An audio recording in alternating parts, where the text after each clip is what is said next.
When the average person thinks about the worst things that ever happened to Am Yisrael, typically they'll think about the Holocaust, they'll think about the Spanish Inquisition, destruction of the first and second Bet HaMikdash, and the golden calf. Rarely does anyone think of Parashat PINCHAS and what took place during this time 3,334 years ago being literally one of the worst things that ever happened to Am Yisrael. Once a person knows the details of what happened and how it affects us today, they'll understand why this particular parasha throws cold water over the political correctness of Western society and the liberal mentality that's in the Jewish world today. After that, we go into questions, interesting questions from all different spectrums of the Torah. Whether it's, why don't we use the Urim VeTumim today? Or perhaps, why did we ever have the Urim VeTumim if we have Bat Kol, or we have prophecy, the different forms of communications between God and people? Aside from that, how do you rationalize the irrational, things from idolatry, things from idol worship that exist today, that existed in the past? How do you deal with them? Last but not least, how do you deal with life risk, such as if a woman is about to get raped? Is she allowed to kill the person, or is it considered a sin? These and much more are going to be addressed tonight with the sources, with the details that are going to help us know the truth and become holy. Thank you for learning, and Bezrat Hashem, we're looking forward to seeing your comments. B'Shem Hashem na'aseh v'natzliach, Shiur Torah, Bruchim Habayim. We're back here on our Wednesday night Shiur Torah, Stump, the Rabbi series, where after some Divrei Torah, you guys, Bezrat Hashem, will ask some questions, and Bezrat Hashem, HaKadosh Baruch Hu will give us some answers. Tonight's Shiur will be for the Refuah Shlema for Rabbi Ephraim ben Shulamit, Rabbanit Sarah bat Anat, Rabbanit Levana bat Sarah, Avi Mori David ben Esriya, Imi Morati Doris bat Jora, Sarah bat Esther, and Herzl ben Juliet. Kadosh Baruch Hu yivarech otam bekol mikol kol, Chaim arukim, shlemim, meleim Torah, mitzvot, milut chasadim, them and all the wonderful people that are listening to us now, and all of these, Baruch Hashem, all of these shiurim.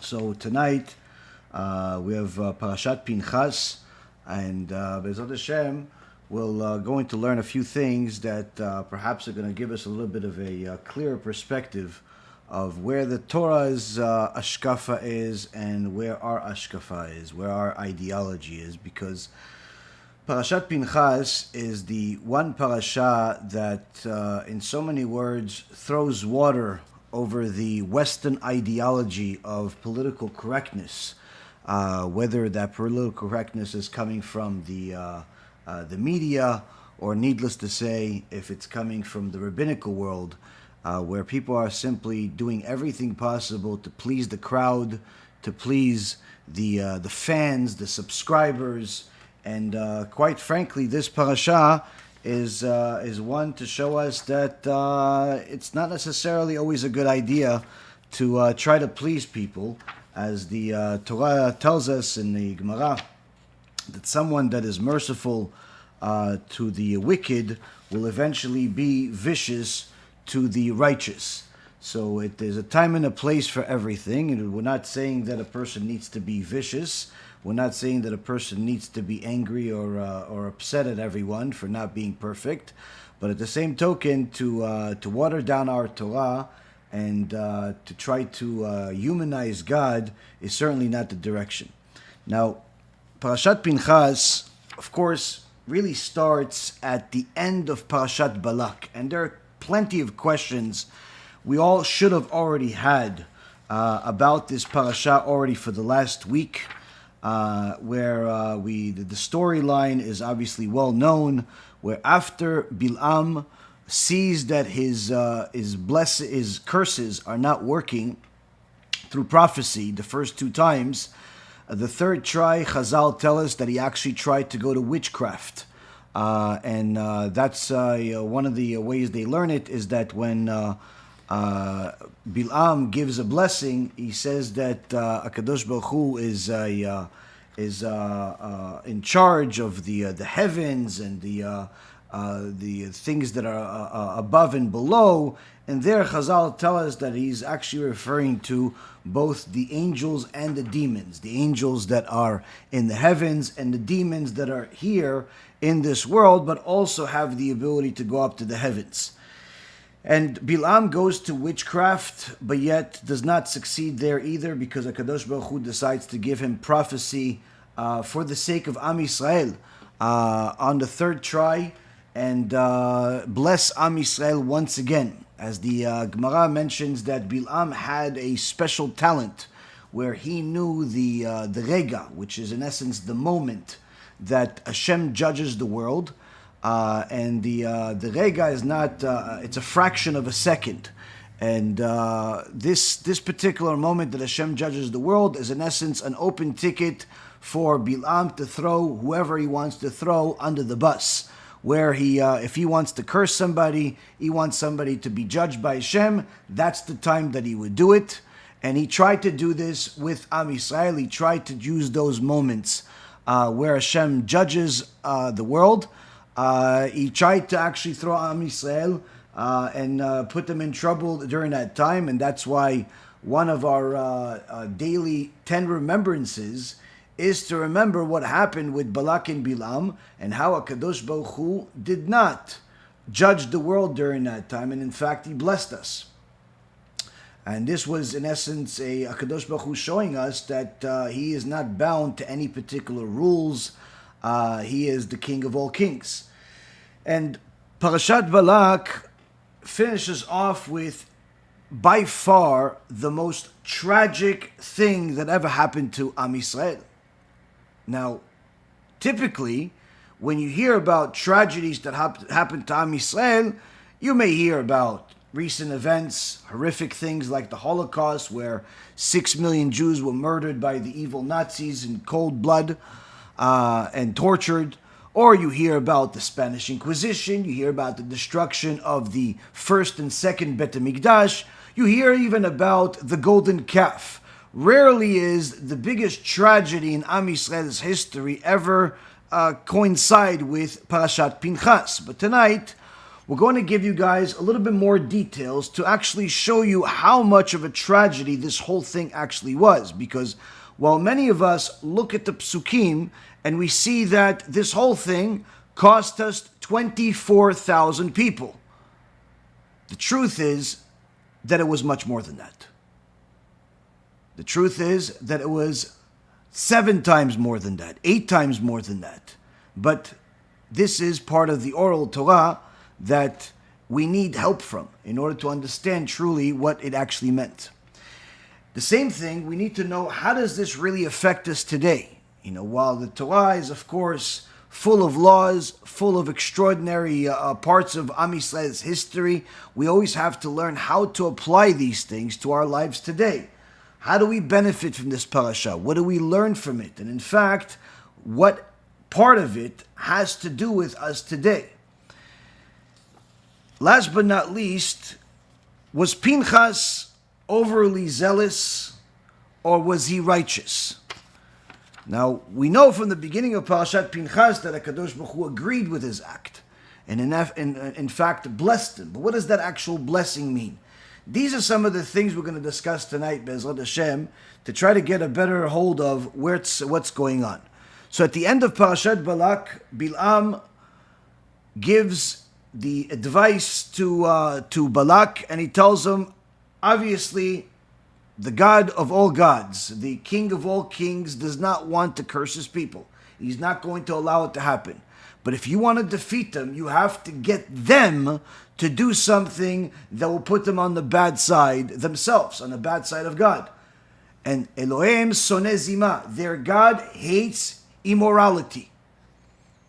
So if you send your young, beautiful girls and get those girls to sin with the Jewish people, intermarriage is the biggest disaster you can bring to Am Yisrael.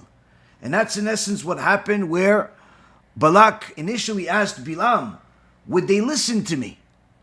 Would my people listen to me and actually send their daughters to go sin with those Jewish people? He says, well, they'll listen if you send your girls. If you and the rest of the leaders send your daughters, you send the princesses, you send all of the royalty along with them, they'll follow suit. And that's exactly what happened. And that's who Cosby was. Cosby was one of the princesses. So, of course, we know that they sent him, and unfortunately, the trap worked. The trap worked in the worst possible way. And before the act of Pinchas, there was a bigger tragedy. A tragedy that happened from those girls, where those girls got Am Yisrael to drink forbidden wine, yain nesech, yain of idolatry, wine of idolatry. They also got them to do things that were immodest and inappropriate with the Jewish men and the non-Jewish girls, and to the point where some of them literally didn't want to leave. HaKadosh Baruch Hu told Moshe Rabbeinu, kill all of those people that sinned, all of those people that committed idolatry, which also meant that they also committed immorality, because the reason why they committed the idolatry was not because they believed in the idols. But just like the Gemara in Masechet Sanhedrin says that at the time of the Bet HaMikdash, there were Jews that went and served idols. How could this be that they would serve idols when they are seeing open miracles in the Bet HaMikdash on a daily basis, where there's a fire from heaven comes down, as the Gemara in Masechet Yomah in the first chapter talks about the fire from heaven that would come down and consume the Korban. In the first Bet HaMikdash, that fire that came down from heaven was in the shape of a lion. In the second Bet HaMikdash, the fire was in the shape of a dog. And that's because the second Bet HaMikdash, unfortunately, was under the control, spiritual control of the Sitra Achra, of the Satan. And that was in essence a symbolic for Am Yisrael to do tshuva. For a period of nearly 300 years, Am Yisrael had the second Bet HaMikdash, but they were in such a bad status spiritually that every year the Kohen Gadol would die, because the Kohanim would bind the Kuna. They weren't picked, they weren't chosen to be Kohanim, Gdolim, they were actually buying them. So the status of Am Yisrael was horrific, eventually led to the destruction of the Bet HaMikdash. But we're going to go back nearly 1,000 years before that to this parasha. A bigger tragedy happened. A bigger tragedy happened because we have a situation where Am Yisrael is sitting with these non-Jewish girls. HaKadosh Baruch Hu tells Moshe Rabbeinu to kill all of those people that sinned. The Son joins in. The Son is the loyal servant of Hashem. Joins in and puts a special light on all of the sinners, making it clear to identify the sinners. And Moshe Rabbeinu starts killing. Moshe Rabbeinu starts killing, and in fact, the killing was a lot more than what people realize.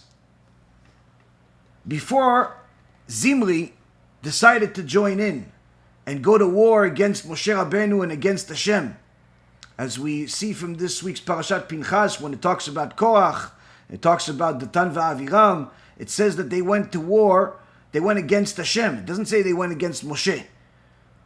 So the Mefarshim, the commentators say, why does it say that they went against Hashem when really they said bad things about Moshe and Aaron? They didn't say anything bad about Hashem. That's to teach us that anytime we speak against Daat Torah, against the Torah itself, against the opinion of Torah, against Gdolei Ador, the leading rabbis, against Talmidei Chachamim, against people that are righteous, we are speaking against Hashem. You speak against the Talmid Chacham, you're speaking against Hashem. You're speaking against the sages, you're speaking against Hashem. You're speaking against the Torah itself, you're speaking against Hashem. So, Korach is considered as if he spoke against Hashem. Datan Aviram considered as if they spoke against Hashem. Zimri didn't realize he was joining them when he decided to please the people. Because his tribe came to him and said, listen, Moshe's killing us, and he's not even consulting with you. He's not discussing with you. What kind of leader are you? You told us that you're even greater than him.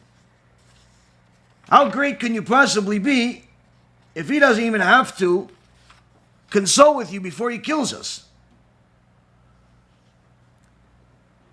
So Zimri, which was not really his name, the Gemara in Masechet Sanhedrin, page 82b, says that Zimri was a name of mockery, of embarrassment, that was given to Shlumiel ben Surishadai, who was actually one of the grandsons of Yaakov. He saw Yaakov Avinu's face.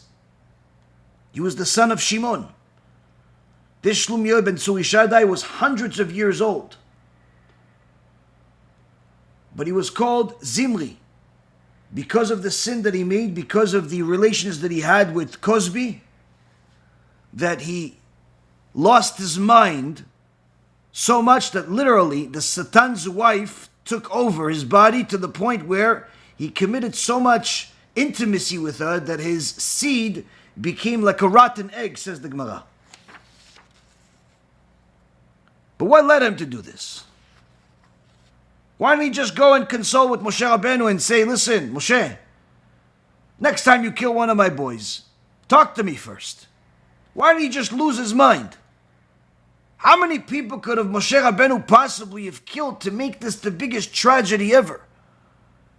I mean, technically, we see that the previous census that Am Yisrael was counted from the age of 20 until 60 was a little over 600,000, and the census that's done in this week's Parashat Pinchas, after this whole tragedy, is still around 600,000. So, it says that 24,000 people were killed, but doesn't really seem like it.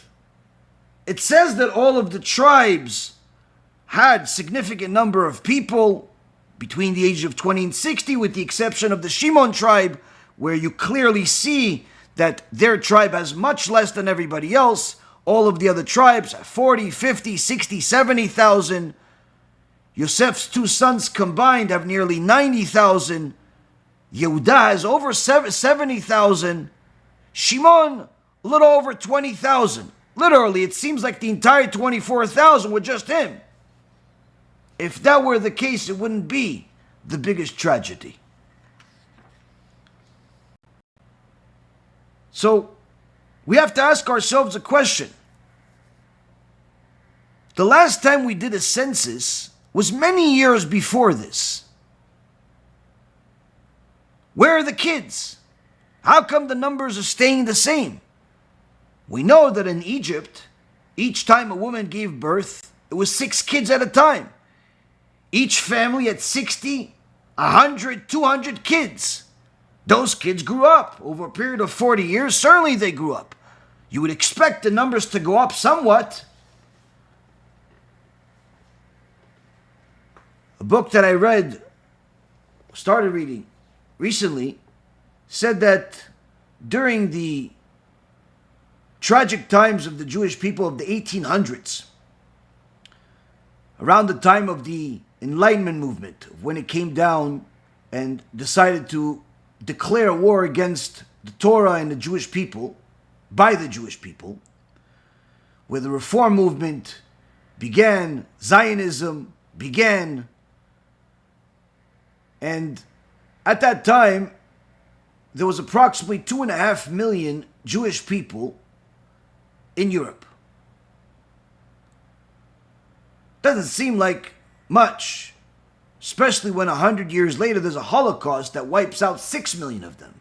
So we see that in a period of nearly 100 years, the number of Jewish people nearly tripled just in Europe. So you would expect even more growth in the desert. Now, of course, everything is controlled by HaShem. He decides who, what, when, and how. But if we look at the clear numbers, it doesn't look like much has changed. And that's why we need our sages to give us directions. How is this such a big tragedy that HaKadosh Baruch Hu decided to name an entire parasha over it? to end one and begin one with this particular story and make sure that people go over this issue at least a couple of times a year. When HaKadosh Baruch Hu told Moshe Rabbeinu to kill the sinners, he told him that each tribe has judges. And each one of those judges, each one of those leaders, has to kill his own people. And if they don't, obviously Moshe Rabbeinu has to do it. Who are these judges? As we learned from Parashat Yitro, Yitro gave the legal system. He gave birth to the legal system we still use today. Different levels of court. He told Moshe Rabbeinu that he should have judges for the thousands, meaning every group of 1,000 should have a judge. For the hundreds, every group of 100 should have judges. For the 50s, every group of 50 should have judges. And for the tens, and it has to be different judges for each. So the Talmud Yerushalmi in Masechet Sanhedrin, in the 10th section, Halacha number 2, gives a simple mathematics. Since there were 600,000 men between the ages of 20 and 60, 600,000 means that there was 600 judges for the thousands. For the hundreds, since 600,000 divided by 100 is 6,000, that means there was 6,000 judges for the hundreds. For the groups of 50, there are 12,000 groups of 50 and 600,000. And then there are 60,000 groups of tens, totaling 78,600 judges. Why do I need 78,600 judges? Because this is going to tell us exactly how many people Moshe Rabbeinu killed. Well, after this disaster, 600,000 people were left. Chazal teaches us in the Yerushalmi that each judge killed at least 2 people, which means that no less than 157,200 Jewish people were killed before the plague. Before the plague took place, and 24,000 more, which means that between the two, you have over 180,000 Jewish people die, which is over 20%. Over 20% of the Jewish men died in a matter of 24 hours. In all of the time, in all of the history, no such thing has ever happened. Why did HaKadosh Baruch Hu judge us so critically? Why was this so horrible that he literally annihilated 20% of the Jewish population in 24 hours?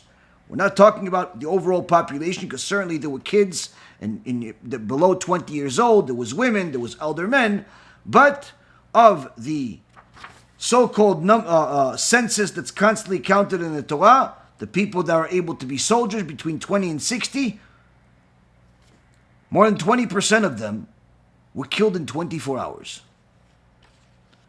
So by the time that Shimon, by the time Zimri, from the tribe of Shimon, got the news, there was no way to ignore it.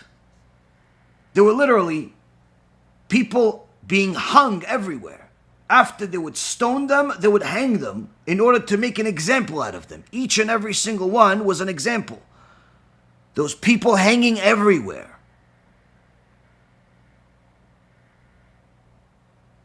When Zimri saw this, he completely lost his mind. And in so many words, decided to declare war against Moshe Rabbeinu. He took 24,000 people from his tribe, and he went to Moshe Rabbeinu. On the way, he saw Cosby. That also wasn't her real name. Her real name was Shevilanai, or Shevilnai, L'shayit imach shema v'zichra. And she was called Cosby because the Gemara in Masechet Sanhedrin says, page 82b, that when the Balak proposed the plan to get Am Yisrael to sin by sending the daughters to go sin with them, she volunteered first. And she said, yes, Cosby, slaughter through me, in Aramaic. Slaughter through me the Jewish people. So she was a Reshait with a degree. No less than Bilaam, no less than Balak. And as soon as Zimri saw her, he convinced her to go with him. She said, yeah, but I'm looking for Moshe. I'm looking for the leader. He says, I'm greater than him. He is from the tribe of Levi. I'm from the tribe of Shimon. I'm older than him, wiser than him. And she fell for the trick. And of course, the ways of these animals was to show dominance. So he grabbed her by the back of her head, and that's how he walked around with her. Not like, people do today. They walk around all cute. Oh yeah, they walk with their hands holding, which is completely forbidden according to the Torah. A man is not allowed to show affection to his own wife in public. Needless to say, to a woman that's not his wife. Not allowed to hold hands, not allowed to kiss, not allowed to hug.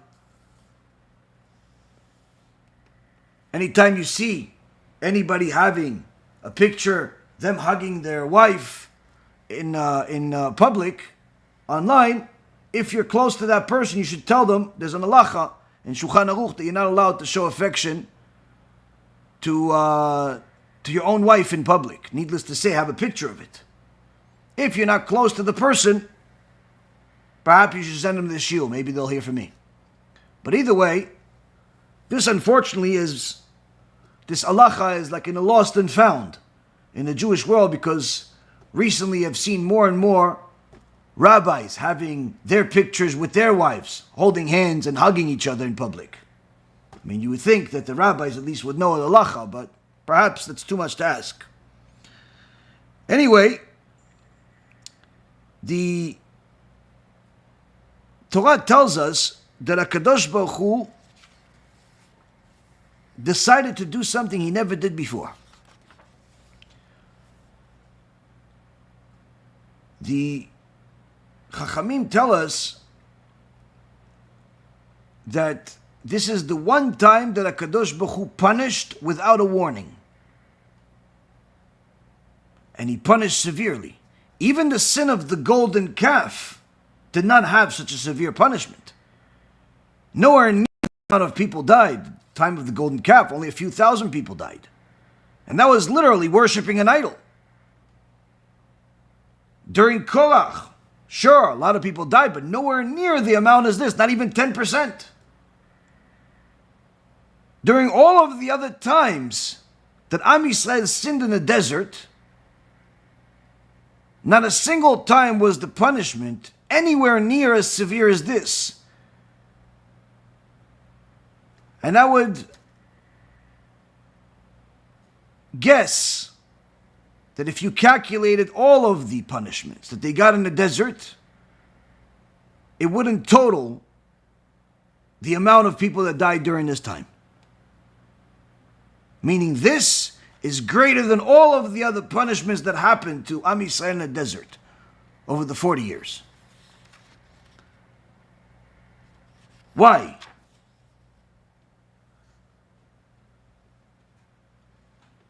The Ramban says in Parashat Kedoshim, Kedoshim tiyu ki kadosh ani. You be holy because I am holy, is what Hashem says.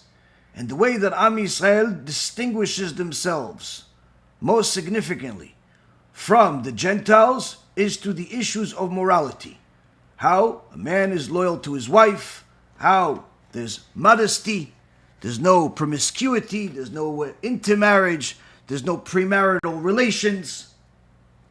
Even the permissible relations are done with holiness.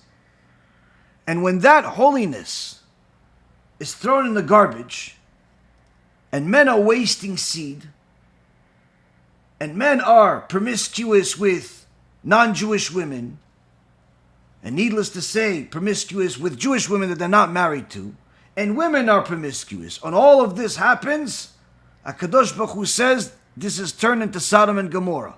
They're losing their right to exist, Hashem Yishmor. And at this moment, HaKadosh Baruch Hu literally was about to destroy all of Am Yisrael. That was the decree.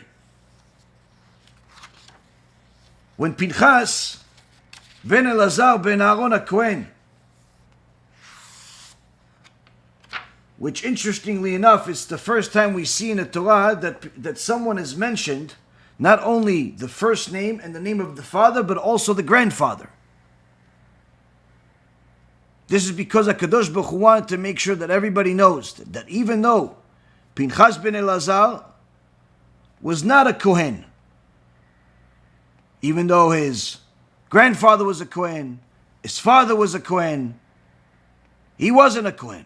Because HaKadosh Baruch Hu decided that Aaron's going to be a Kohen, his sons are going to be a Kohen, but all of the other kids that are alive at that time, they're not going to be Kohanim. Only the new kids, only the newborn kids.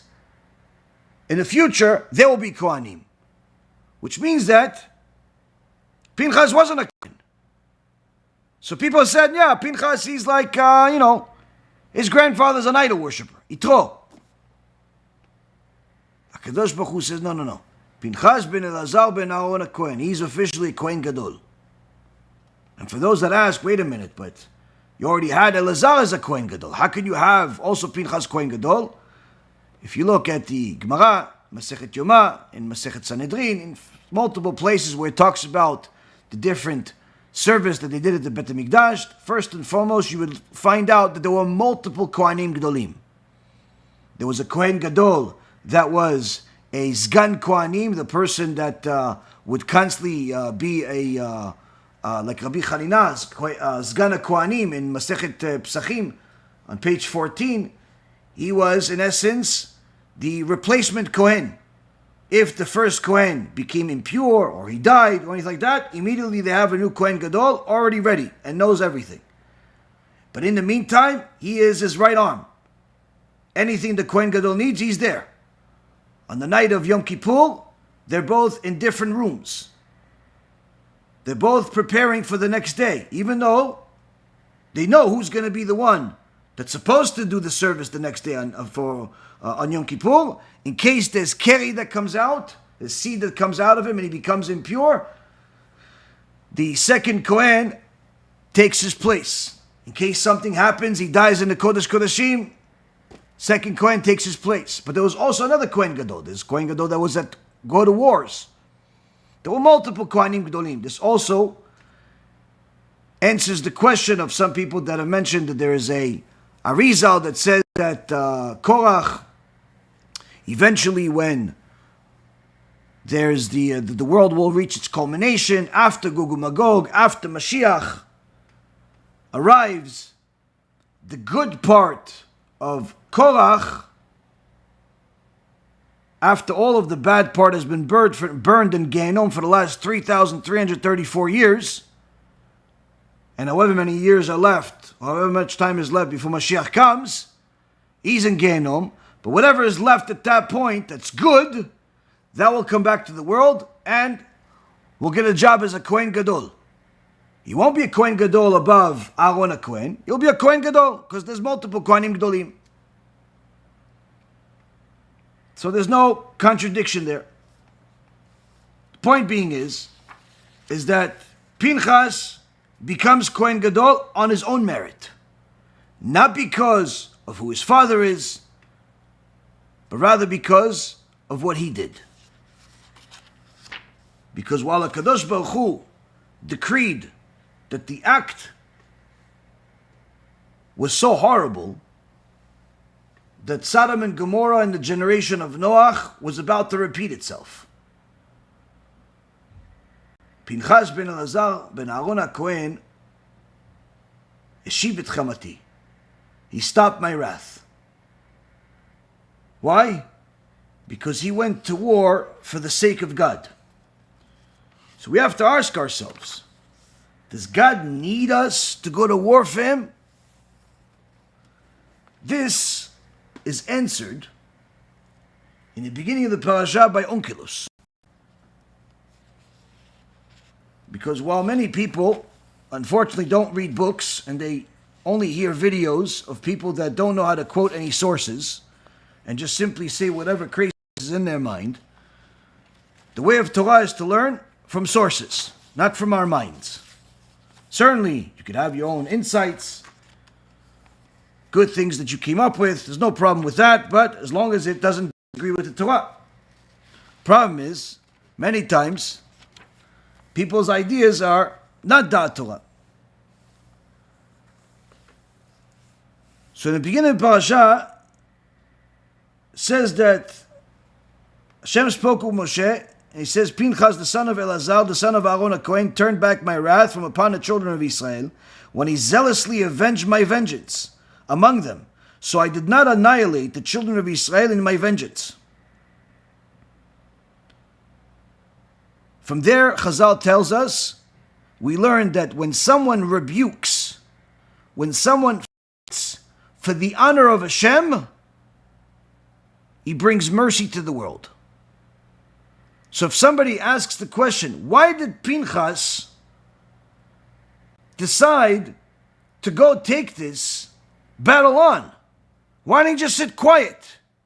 Because had he sat quiet, there wouldn't be a world today. Not only there wouldn't be Am Yisrael, there wouldn't be a world today. So Pinchas ben Eleazar ben Aaron HaKohen turned back my wrath, so I did not annihilate the children of Israel, and therefore saying my name, behold, I am sealing for him a covenant of peace. And it shall be for him and his descendants after him a covenant of eternal kehuna, in return for that which he took vengeance before his God. Now, anyone that looks at the verses, it says that Asher kineh le'eloav, where he took vengeance for his God. But Onkelos says, no, before his God, not for his God. Why? Why is Onkelos' interpretation slightly different? Instead of for, before. Rashi says it's for God, meaning that it's for the sake of God. To avoid implying that Hashem has a need for the deeds of his creations. Onkelos says before his God, to make it even more clear. Because each time in the Torah that it says for God, where it says to me or for me, Onkelos interprets it as before me, in order to avoid any indication of equality between Hashem and his creations. And this is particularly so when the term appears in the context of offerings, banot, or sanctifying something, or performing a service for Hashem, where it might be misconstrued to mean that Hashem somehow has a need for it, heaven forbid. To avoid any such misconception, Onkelos clarifies that it is before Hashem, meaning for our benefit before him. Meaning that Onkelos already was fighting the heretics of his time and making sure to bring a cure before the ailment. So no one ever imagines for a second that Hashem needs anything. Because to say that Hashem needs something is 100% apikosut, heresy. Rashi says the same thing. But Onkelos clarifies even further.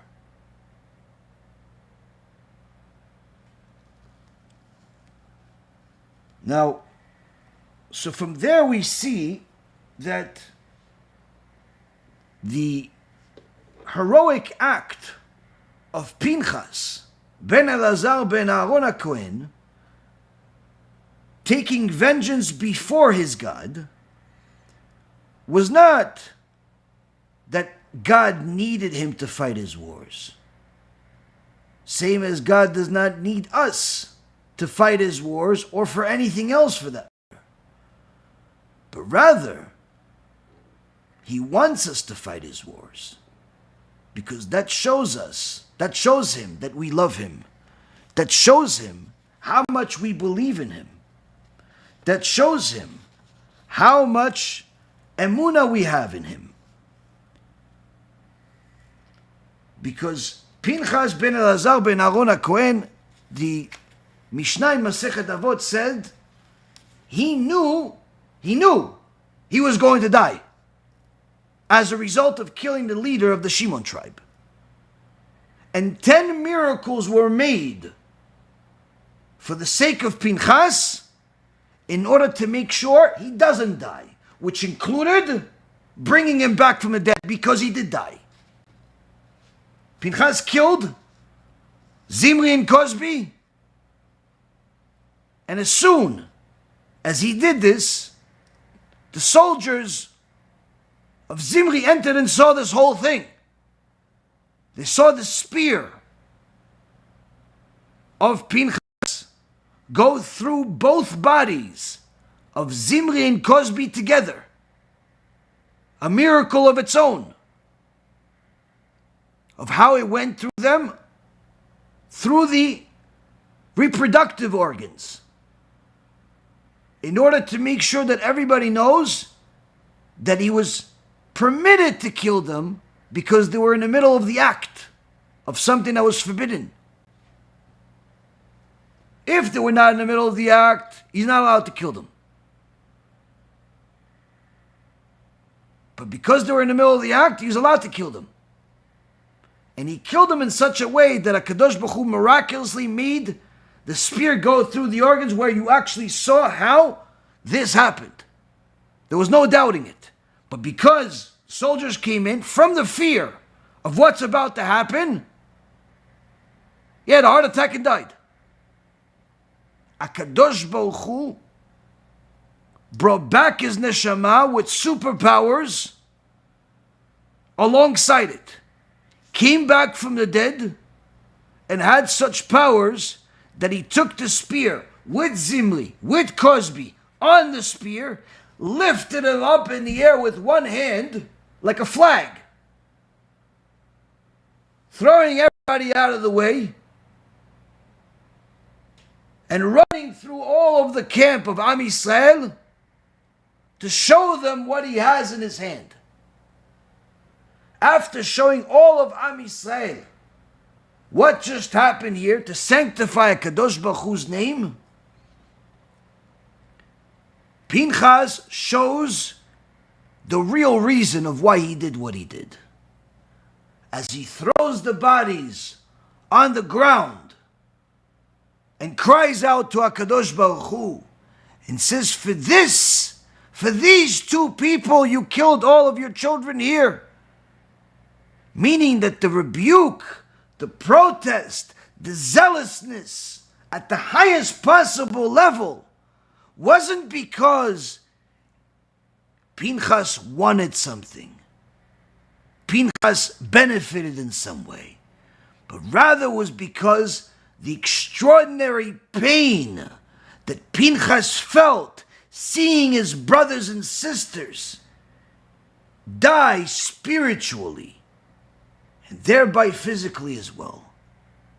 When he saw that his brothers and sisters are making sins, he saw themselves literally committing spiritual suicide by being intimate with the goyot, by going to idolatry, by being immoral, by doing all the things against Hashem. He already saw Beruach HaKodesh that literally this is the annihilation of Am Yisrael.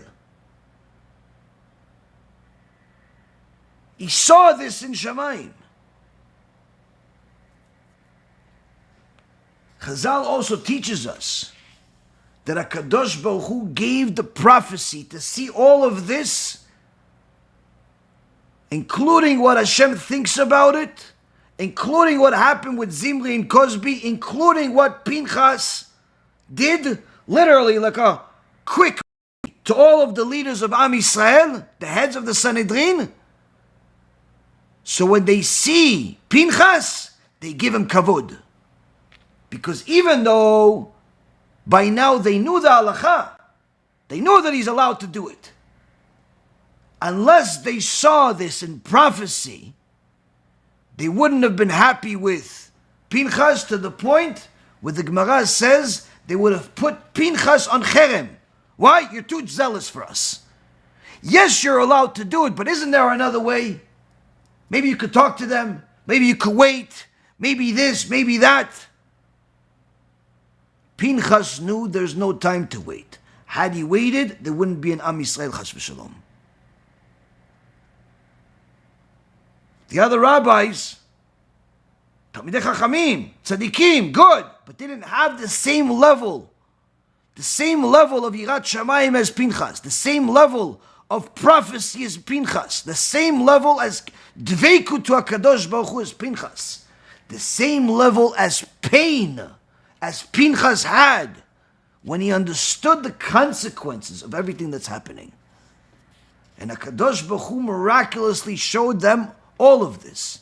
So they not only do not put Pinchas on cherem, but they actually give him great honor. And Pinchas, in addition to that, also saved Am Yisrael today. How did he save Am Yisrael today? The Chachamim teach us that when Am Yisrael started this whole thing, they went to Shittim. Shittim is a place. But the reason why it's mentioned is because it symbolizes that they got into shtut. They got into shtuyot, to nonsense, this foolishness. They started making sins. This led them, one sin led to another, to the point where they sinned with these goyot. Pinchas had complete fear of HaKadosh Baruch Hu, emunah in HaKadosh Baruch Hu, bitachon in HaKadosh Baruch Hu. To do this, he was considered shalem, complete. This is the reason why the Gemara in Masechet Kiddushin, page 66b, says that the word shalom, where Hashem says, Lachen emor, ineni noten lo et briti shalom, Hashem says that I'm going to give him the covenant of peace. If you look at the Sefer Torah, and most likely even if you look at your Chumash, you'll see that the word shalom, the vav, in the word shalom, is cut into two. There's like a little part that breaks the vav into two pieces. It looks like a printing error, but it's not a printing error. The Gemara says this is intentional. This is in the Sefer Torah.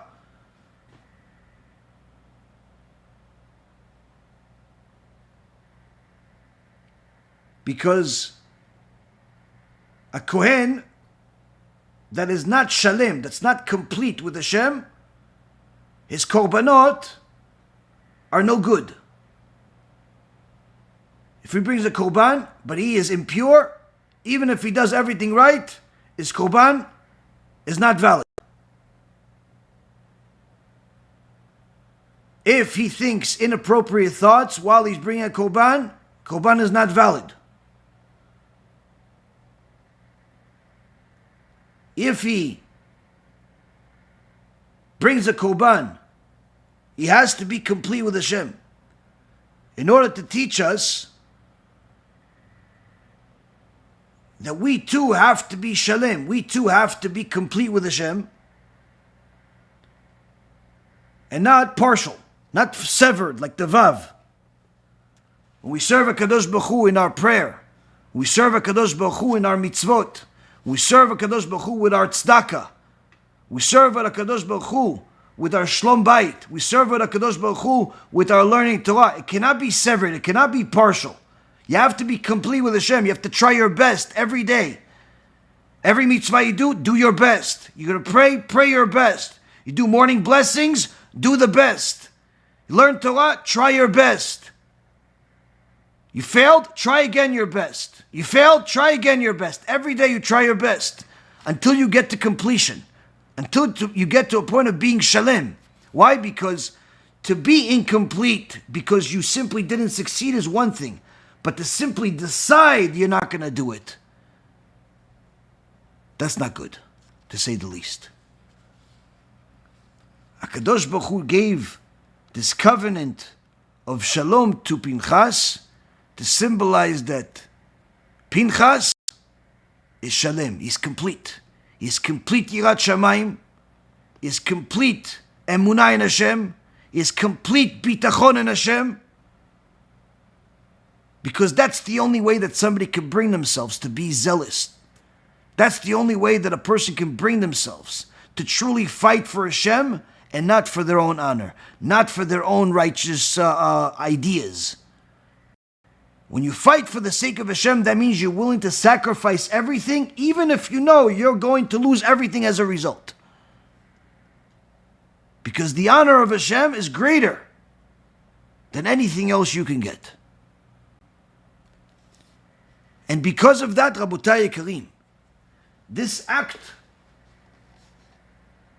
of Pinchas ben Eleazar ben Aaron HaKohen was not only something that helped Am Yisrael in those days, but rather something that helped Am Yisrael today.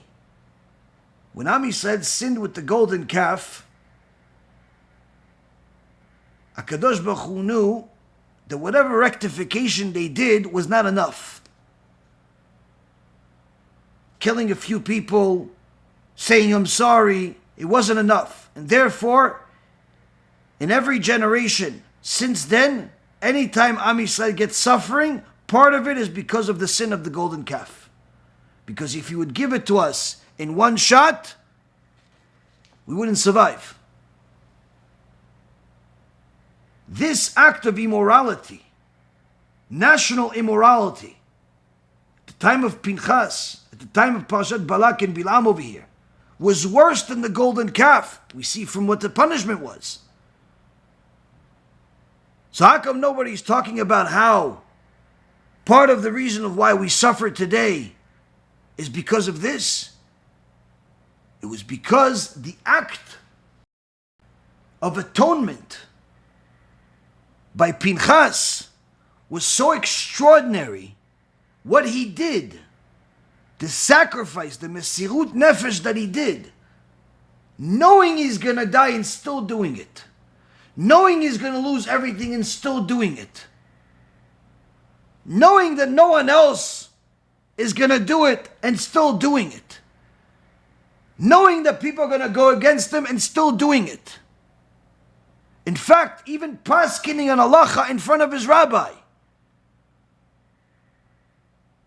Because when Zimri came in front of Moshe Rabbeinu,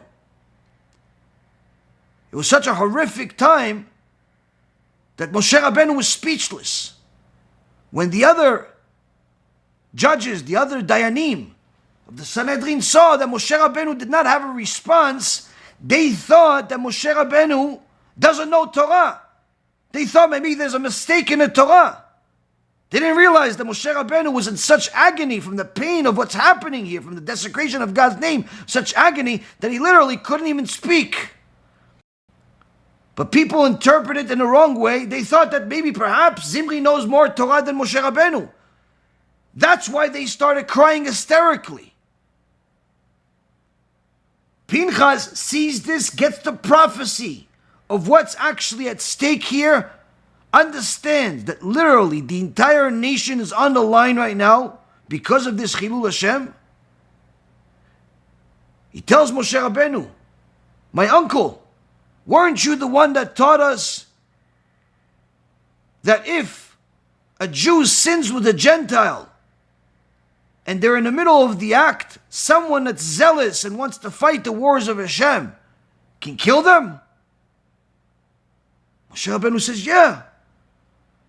You said it, go fulfill the halacha. You have the merit. You have the merit. Says Rabbi Elimelech Milizhinsk, HaKadosh Baruch Hu had Pinchas do it because that was part of his tikkun. Why didn't Moshe Rabbeinu go and fulfill this mitzvah? It's the only time in history anyone fulfilled this mitzvah in such a way.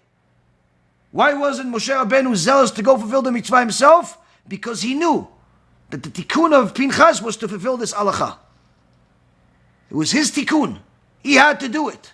But that means this is the last time you're ever going to see him. Saying go do it is saying goodbye. Pinchas knew he's going to die. And he's still going to do it. He's still going to do it. Now Pinchas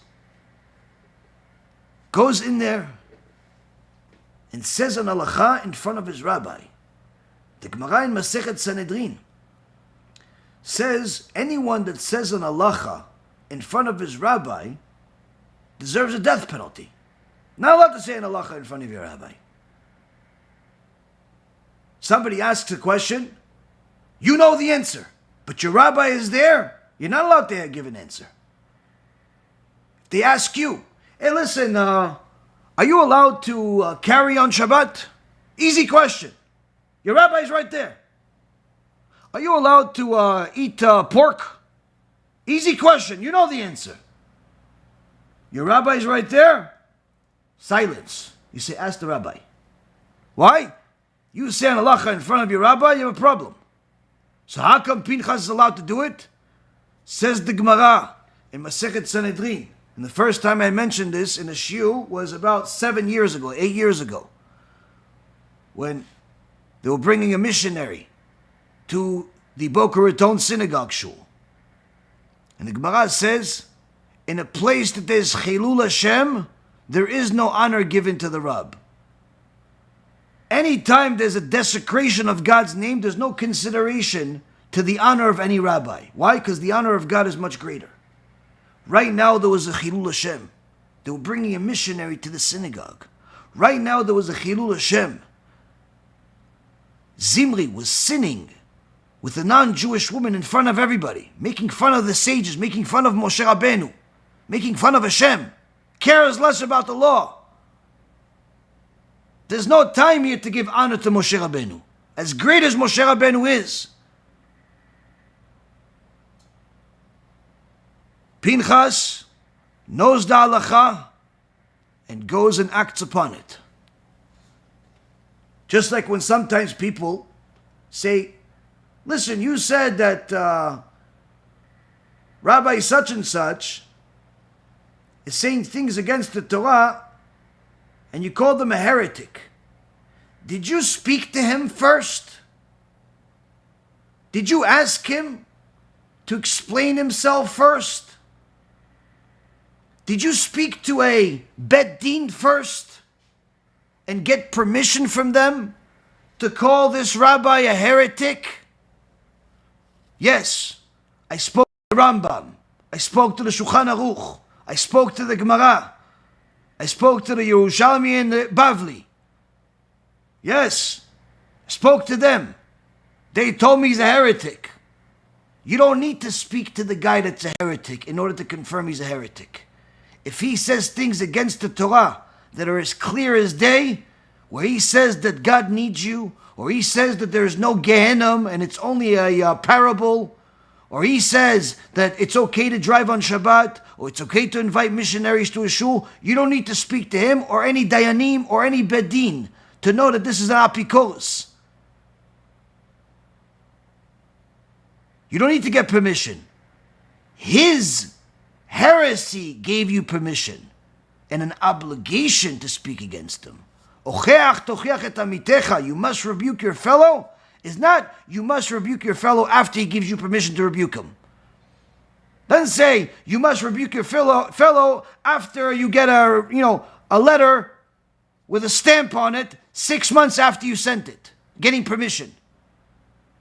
If there's desecration of HaKadosh Baruch Hu's name, there is no honor for any bedin or any rabbi or anybody.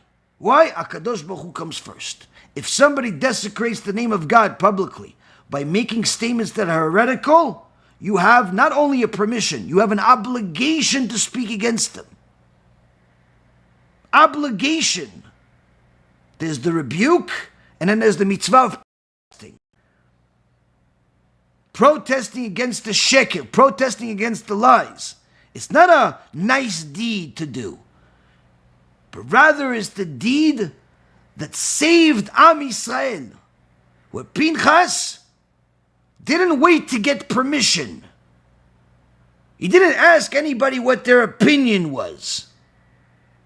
He simply saw, this is a tragedy of all tragedies.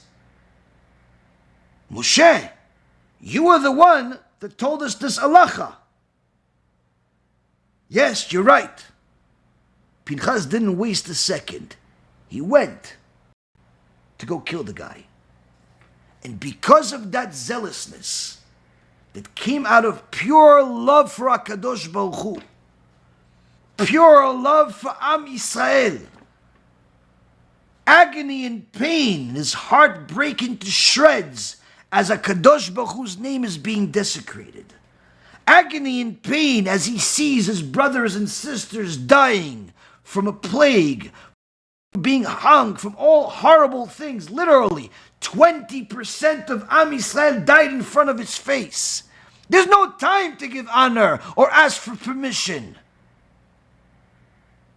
Pinchas ben Eleazar ben Aaron HaKohen, Eshiv et Chamati.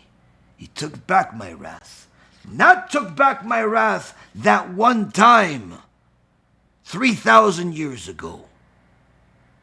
But rather, he took down my wrath permanently, as that act ended that day.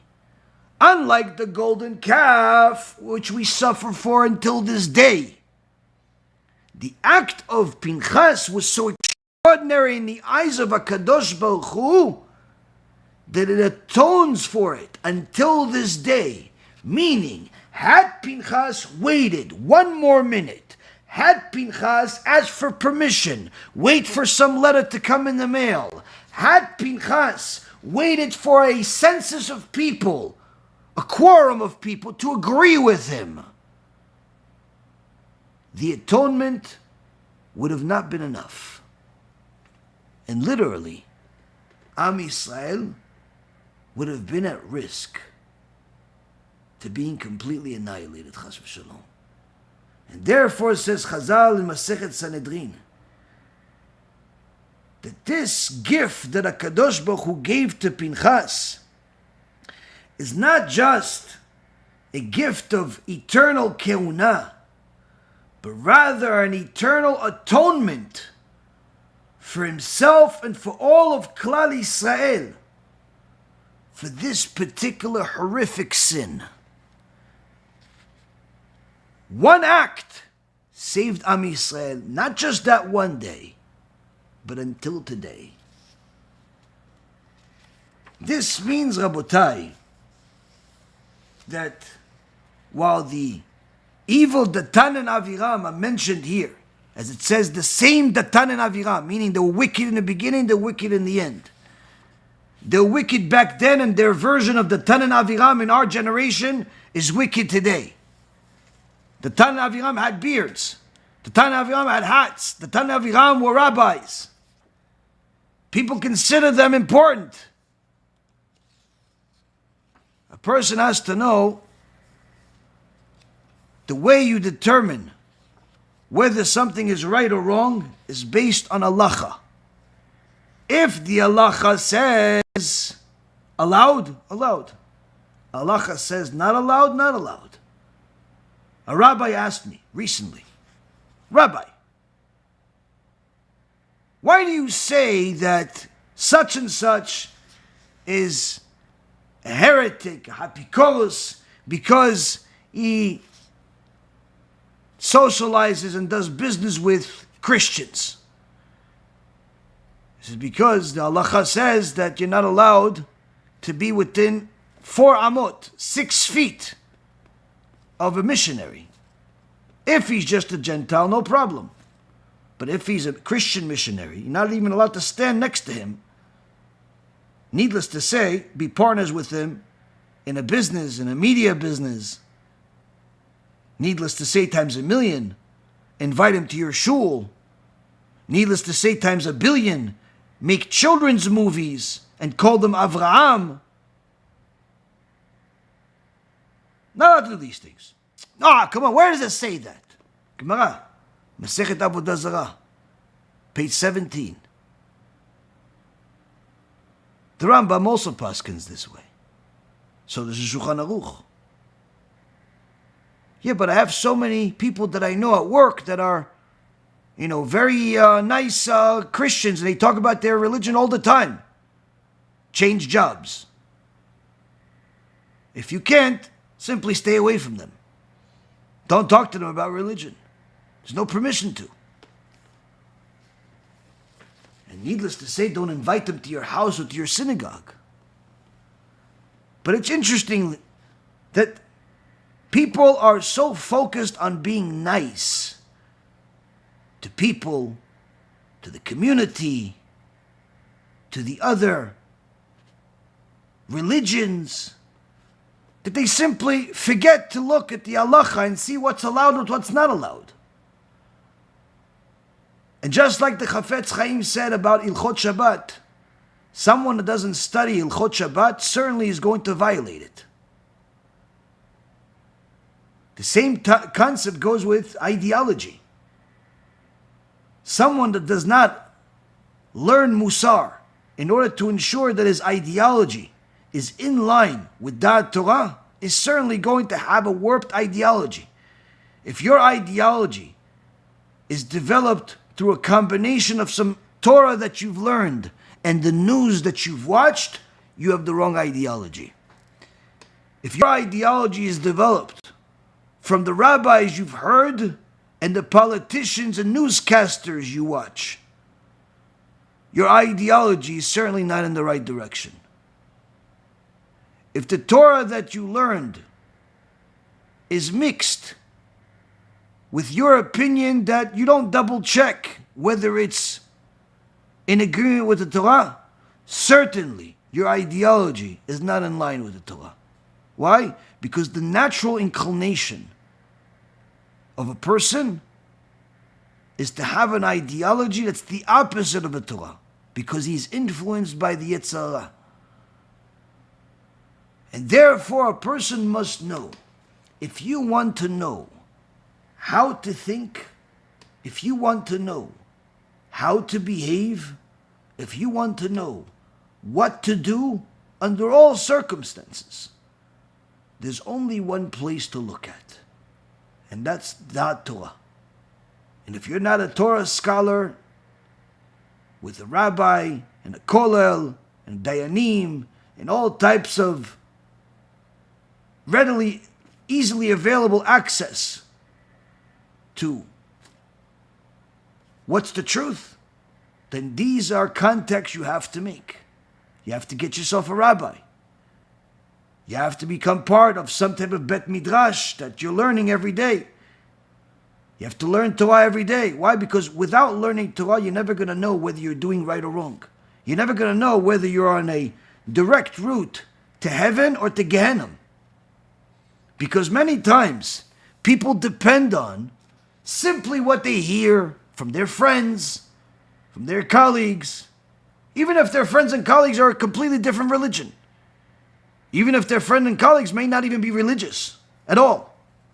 Even if their friend and colleagues are outright apikosim.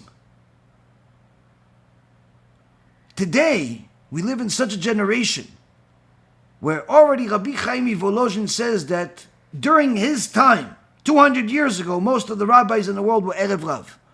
Needless to say what's happening in the world today. One student told me that his local rabbi disagrees with our ways of telling people that a Mechalel Shabbat cannot be counted in a minyan. because he brought him a couple of ideas that he heard somewhere. Where he says, yeah, Rav Moshe Feinstein says that even if a Jew is Mechalel Shabbat, you can still count him in Minyan. Rav David Yosef says that if someone's a Mechalel Shabbat, you count him in Minyan. And he got him a couple of one line here, one line there. And the poor guy says, oh wow, I got to ask Rabbi Yaron, how do we address this? I told him, well, it's easy. Read the rest of the halacha. Read the rest of what they wrote. Read the clarification.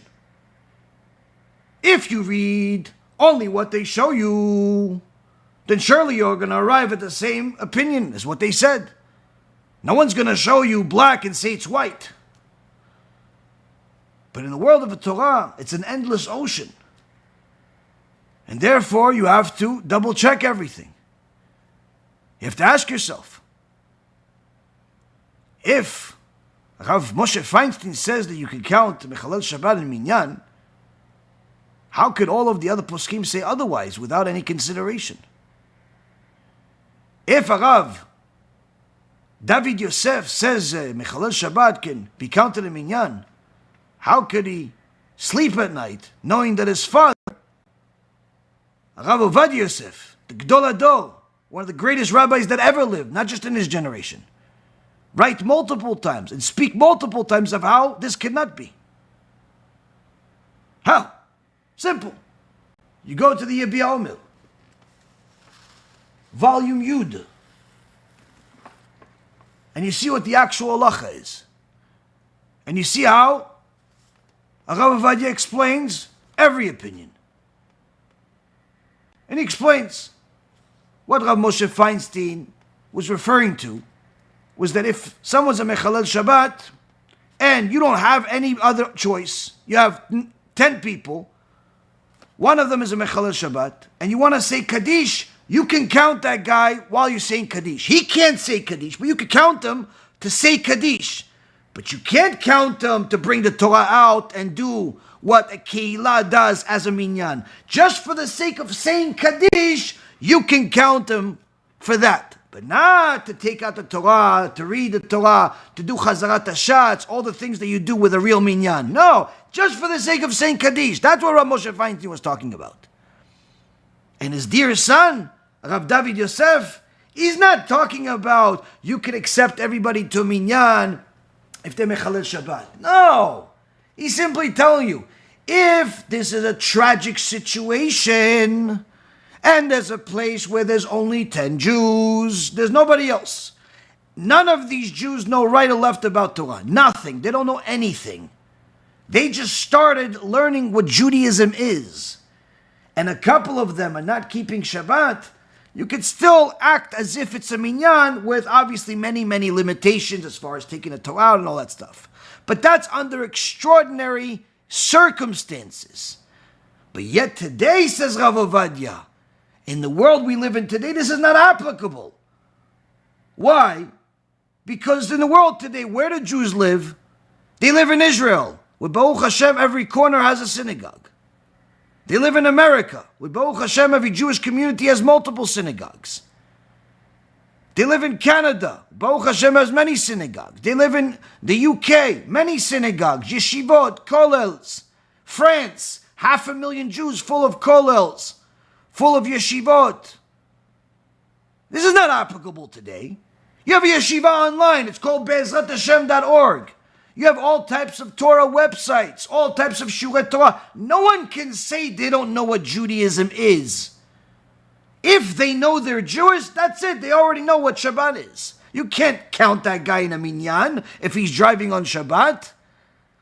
What Rav David Yosef was mentioning was extraordinary circumstances that existed in a different time, in a different world, not today. And if it exists today, it's in remote places where there's literally no Jews and no knowledge of Judaism. You went to, let's say, the middle of Montana. Your next door neighbor is a Mustang horse. That's what you have. Okay, in that case, you have something to rely on. But you don't live in Montana. You live in New York. You live in Baltimore. You live in Los Angeles, San Diego. You live in Houston. You live in Israel, all over the place. You live in London. You live in Jewish communities. Where do you get the permission to simply say that everybody's a tinok shenishba, that you could just simply count everybody minyan? Where? So when you read the halacha and you read the details, you find out that the rabbis that are telling you, no, Rabbi Moshe Feinstein said such and such, Rav David Yosef such and such. Either they're ignorant and they themselves never read this. They didn't read the details. They just, they heard it in a shiur. They're watching shiurim like you are. They learned their Torah to some, little blog or a 5-minute clip. That's how they learned their Torah, and they call themselves rabbi. Either that, or they're liars. Those are the two options that I can think of. If you could think of a third one, we could add a third one too. But it certainly is not a good option. Why? Because the good option, it's as clear as day. It's as clear as day. The Rishon LeZion, Rabbi Yitzchak Yosef, even in his Ilchot Tefillin, Rabotai, he's talking about Tefillin.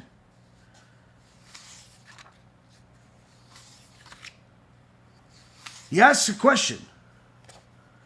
What if a heretic writes Tefillin? Guy says God needs you. Guy says that you could violate Shabbat and there's no Gehenom. Can you use those tefillin?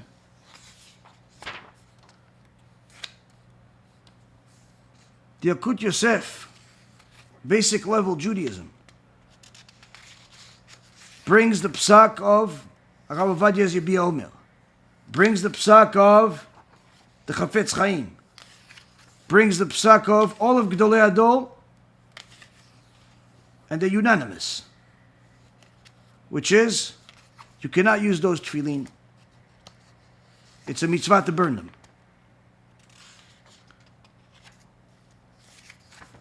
If a heretic writes a Sefer Torah, he has really good handwriting. Really nice handwriting. Beautiful Sefer Torah. Instead of selling it to you for 100,000, he's willing to sell it to you for 5,000. Can you use it? The Rambam paskins mitzvah to burn that Sefer Torah.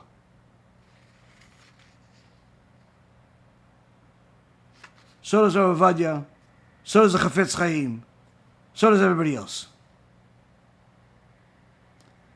A goy, not a Christian missionary, not an idol worshiper, because if they write a Sefer Torah, also it's a mitzvah to burn it.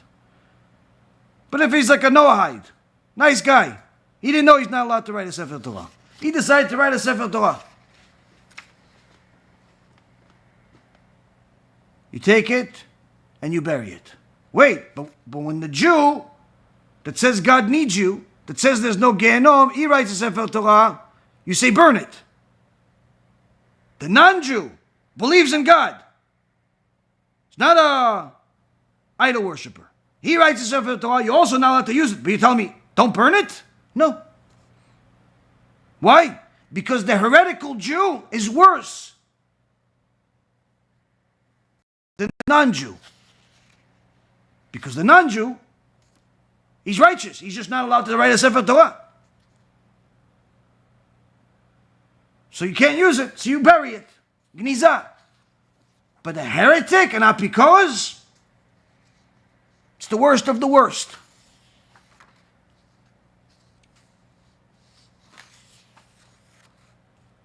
When a Jew violates Shabbat,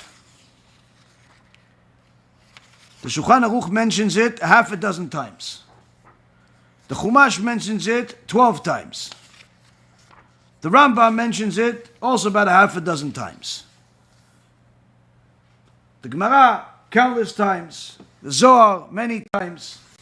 Everybody agrees. A Jew that violates Shabbat, drives on Shabbat, drives to Shul on Shabbat, drives to Gehenom on Shabbat, drives to work on Shabbat, he's considered 100% an idol worshipper. Cannot be counted in the minyan.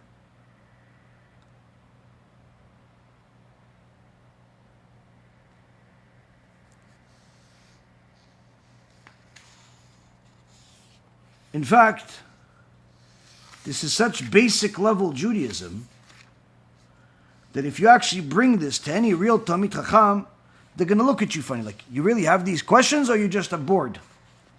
Because this is like, my 6-year-old knows this. My 4-year-old knows this. Yeah, but the rabbi that's leading a community of 500 people doesn't know it.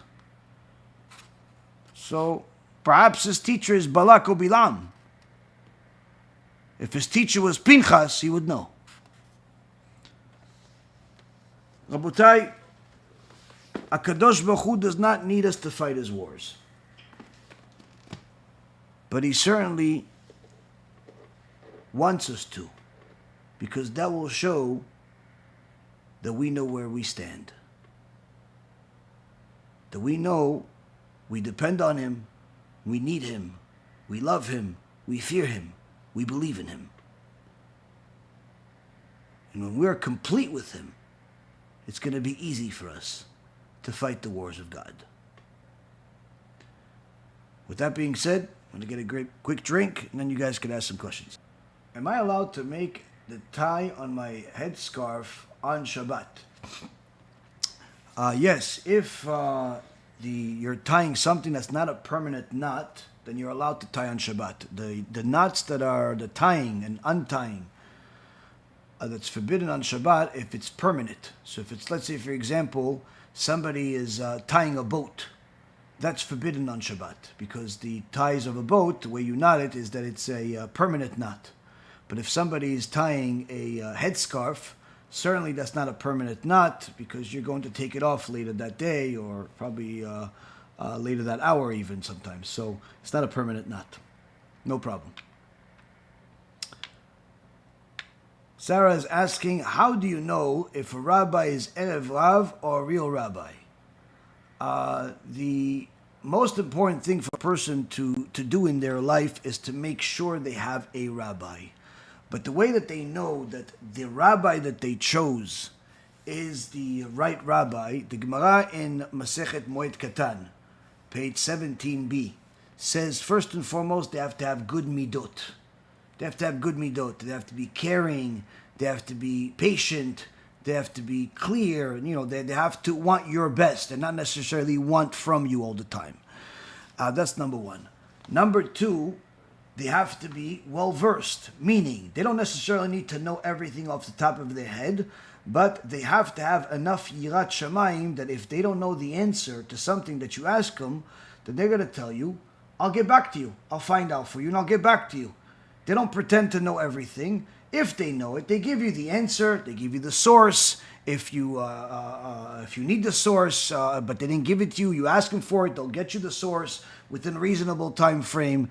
They give you information, they give you the answers, not just out of the top of their head where they're pretending like they know. They tell you, this is the answer, this is the place you will find the answer that I'm telling you. It's in such and such book. They tell you the name of the book. If they're well-versed enough, they could even tell you the page. And if they're a real genius, they'll even tell you the number of line and word. But the point is not, most rabbis are not going to know everything, but they'll know just enough for the basics, and the things that are more complicated or that require more research, they have to have enough self-confidence and also yirat shamayim, more than anything else, yirat shamayim, fear of Hashem, that they're not going to pretend like they know the answer and just throw an answer to you. They're going to tell you, listen, I don't know the answer, I'll get back to you, I have to double check. I have to double check, and they get back to you and they give you the answer. So if your rabbi is willing to do that, where they're able to give you the answer, they know where to find the answer, they know how to tell you that they don't know the answer and that they'll find the answer for you, you're already in the right direction.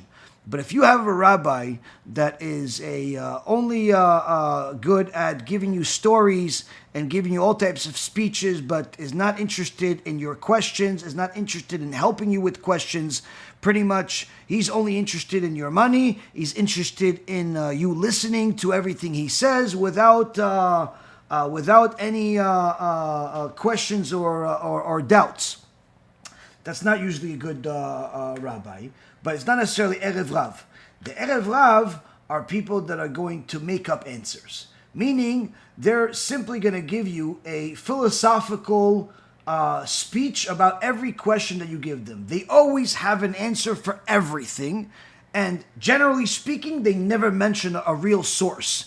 They'll state general stuff. Like they'll say, well, the Rebbe said such and such. What do you mean the Rebbe said? The Rebbe said a lot of things. Where did the Rebbe say? Or he said it in one of his sichot. That's the same thing as saying the Rebbe said. What do you mean in his sichot? Where in his sichot? Oh, in the Tafshin Ayin Gimel. What do you mean? You know how many sichot he did in that year? What are you talking? Where? Which book? What page number? Where can I get this? Where can I find what you're saying in a book? And even more so, how come all of the answers are from one single source? Why don't you mention the foundation of Judaism? Why don't you mention the Shulchan Aruch? Why don't you mention the Gemara? Why don't you mention the Rambam? Why don't you mention everything else? Why is everything only one source? So when somebody says to you, the Rebbe said this, the Rebbe said that, that's not a good sign. Not because the Rebbe was lacking chas v'shalom, but rather because the rabbi that's telling you the information is lacking. Because they don't really know the answer. They're just pretty much, they know you don't know. And therefore they're depending on the fact that if they just simply say the Rebbe said it, or another way they say, in Chassidut we learned such and such. Where in Chassidut? Where? Which book? The Baal Shem Tov, Rabbi Natan, Rabbi Nachman, the Rabbi Elimelech Milizhinsk, Rabbi Zusha. Who said it? Where did they say it? Oh, it's in Chassidut. Where? Oh, the Tanya. Where in Tanya? I have the book Tanya. Show me which page. Show me which ma'amar. And in reality, they don't know. They're just throwing names at you to sound educated. This is like in the business world, this is like name droppers. People that pretend to be successful, or they simply are yearning to get honor from people. They pretend like they know a lot of people. So they drop names. Oh yeah, such and such businessman and such banker and such Wall Streeter and such lawyer. And they throw all types of names. And then if they really want to seem educated, they start throwing names of authors. All types of authors. Oh yeah, I read that book over there by such and that book by such and that one. And then they start throwing, oh yeah, Sun Tzu. You've seen Sun Tzu, right? Yeah, sure, The Art of War. Like, it's all nonsense. These are name droppers. These are fakers. If you're speaking to somebody that's a Talmid Chacham, every Talmid Chacham I've ever met is always going to quote the foundations. Before they quote any particular rabbi, they're going to quote the foundation. They're going to quote the Gemara. They're going to quote the Shulchan Aruch. They're going to quote the Rambam. Sure, they're great rabbis, but they're well versed in a lot of different things. And that's one of the things that many people don't realize. They don't realize that when somebody is teaching Torah, they're obligated to provide you a source. It's not just a nice thing to do. It's not just the well-learned people do it. Even if you're a Talmid Yeshiva, 13, 14 years old, and you want to give your family a devout Torah on Shabbat for 5 minutes, you have to tell them, where did you get this story? Where did you get, whatever you're saying, where did you get it from? You can't say, oh, I thought about it myself. You're a liar. No one thinks about anything by themselves. You heard this somewhere. You read it in a book. Your rabbi told you. You heard it somewhere. If it's kinked by yourself, that means you're either a liar or you're a angel. Either way, we don't believe you. Why?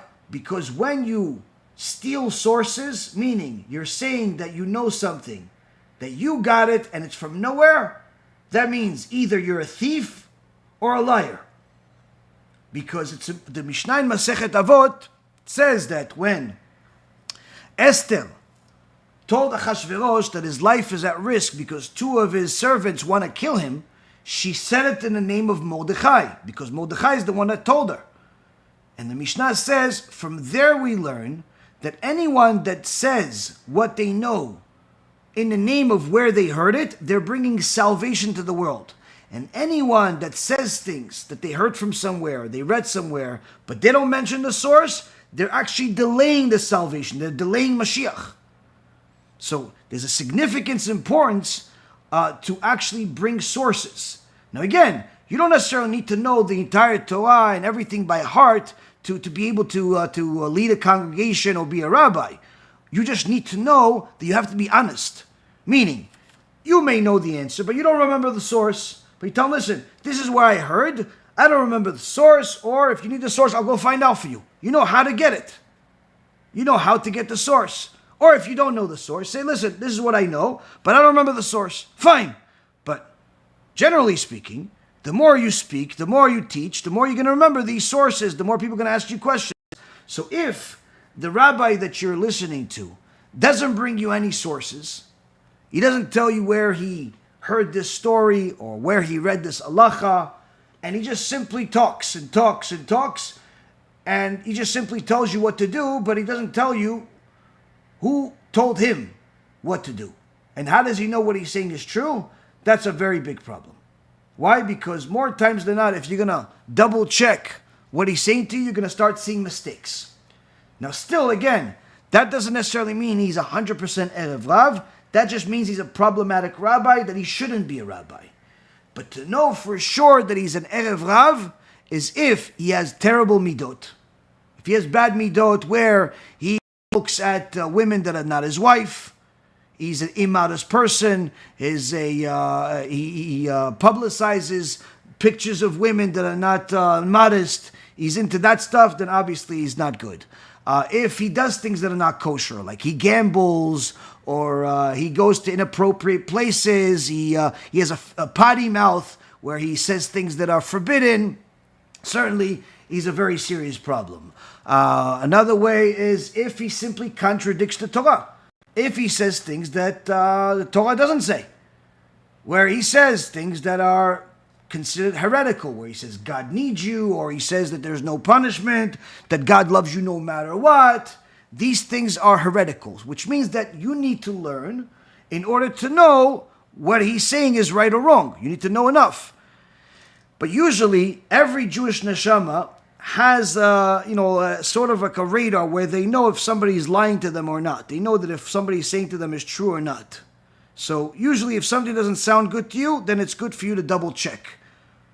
You could either double check by asking that rabbi to give you a source for what they said, tell you what's the name of the book that he read this in, and if you could see it, if you could, tell the name of the book and the page number, and you could go open the book yourself and see that what he said is the same thing that says in the book.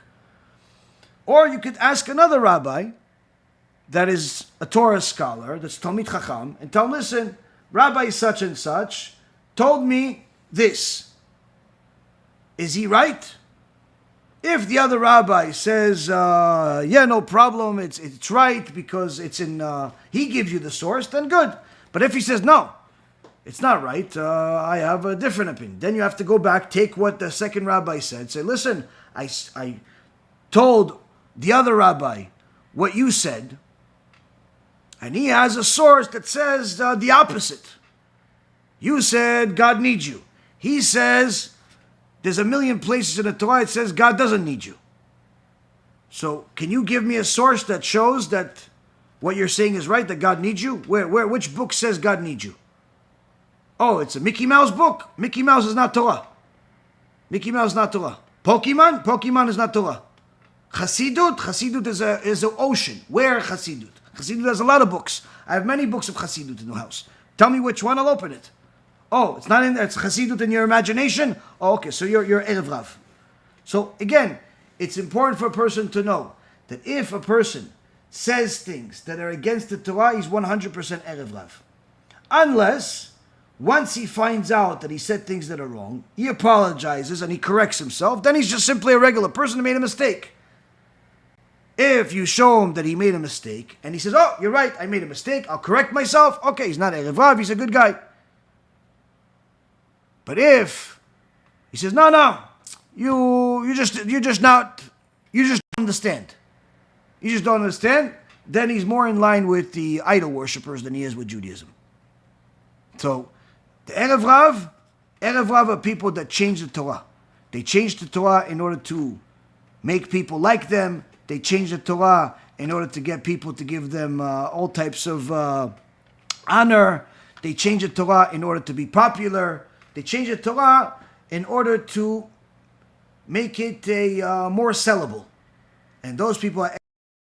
So, you have people that are connected to things that are not modest. Certainly, they are very problematic people, and almost 100% of the time, they're Erev Rav. People that are saying things against the Torah, if they're not going to correct themselves, they're Erev Rav. The third thing is, people that connect with idol worshippers and don't see a problem with it. Meaning, they're inviting the other idol worshippers, Christian missionaries to synagogues, or they are, they're doing things together with those other people that are, in so many words, enemies of God and enemies of the Jewish people, and they don't see a problem with it. 100% Erev Rav. Why? Because if you truly love your Father in heaven, if you truly love His children, Am Yisrael, why would you want to be friends? Why would you want to be partners? Why would you want to be associated with someone that's an enemy of God and is trying to bring his people to idol worship? Why? I mean, any normal Jew, any normal person, even if he's a non-Jew, that loves Hashem, when they hear that somebody's an idol worshiper and is trying to bring Jewish people and different people to idol worship, immediately they get upset. So, if you're friends with those people, and you're inviting them to your house and your shul and everything else, for sure you're an Erev Rav. As Shlomo HaMelech says in Proverbs, Ish lefi ma'alalo. A person is judged based on who he praises. If he praises the big rabbis, the tzaddikim, that's a good sign. If he praises the Pope, the chief idol worshipper, if he praises the Yeshu Imach Shimo v'zichro, then obviously that's who he is. He's also a Yeshu. He's a little Yeshu. So the people need to know that there are people that are Erev Rav, but you're only going to know if they're Erev Rav if you're going to go through this checklist. There's also a shiur that we made several years ago, probably 5-6 years ago. It was actually 2 shiurim in a row where it says, who are the Erev Rav? It was part of the Pirkei Avot series. Who are the Erev Rav? In there, we go over the Zohar Kadosh that talks about who the Erev Rav are, what are they, how do they act, what do they believe in, and there are more details over there. And generally speaking, it's going to be like the things I mentioned to you now, but there's going to be obviously more details over there. Erev Rav are more concerned with getting rich. They're more concerned with being popular. They're more concerned with being liked. They're not concerned about the Torah. They don't care about the Torah. They use the Torah as an axe in order to succeed, in order to make money, in order to be popular. They don't use the Torah in order to help people. They don't care at all about helping people. They care about helping themselves. So that's in essence the Erev Rav. Okay, next question. Who made Chazal? Okay, so Chazal is an acronym, meaning it's in Hebrew it's called Rashet Tevot. Rashet Tevot means that it's multiple words that instead of writing all of the words, they took the first letter of each word, combined it, and then they put a little apostrophe on it to tell you that this is really not a real word. This is a multiple words at once. And Chazal is 3 letters, which means it's 3 different words. Chazal means Chachmenu Zichronam Livracha. Chachmenu means our sages. Zichronam Livracha means may they be remembered with blessing. May their memory be a blessing. So who are Chazal? Who is Chazal? Chazal is the sages that lived in the past. The ones that lived at the time of Rabbi Akiva, the times of the Gemara, the times of the Zohar, the times of the Rishonim, like the Rambam, the Ramban, Rabbeinu Yonah, the Chovot HaLevavot. This is Chazal, Rabbi Yosef Karo, all of the sages that lived in the past in those times. That's in essence Chazal. Now, of course, some people they break it down into different times of Chazal. Meaning, you have Chazal, which are the main ones that are the ones that are mentioned in the Gemara, in the Mishnah. That's Chazal. So you have Rabbi Akiva, Rabbi Tarfon, Rabbi Chana ben Dosa, Rabbi Chana ben Tardion, Rava. All of those great sages that are in the Gemara, and there's many of them. So that's in the Mishnah and the Gemara. Then you have that's the main Chazal. Then you have also the Geonim. The Geonim lived about 1,000 years ago. So you have Rabbi Chai Gaon is one of them. After that, a couple of hundred years later, you have the Rishonim. The Rishonim are the Rambam, Rashi, Ramban, Rabbeinu Yonah. Those are the Rishonim.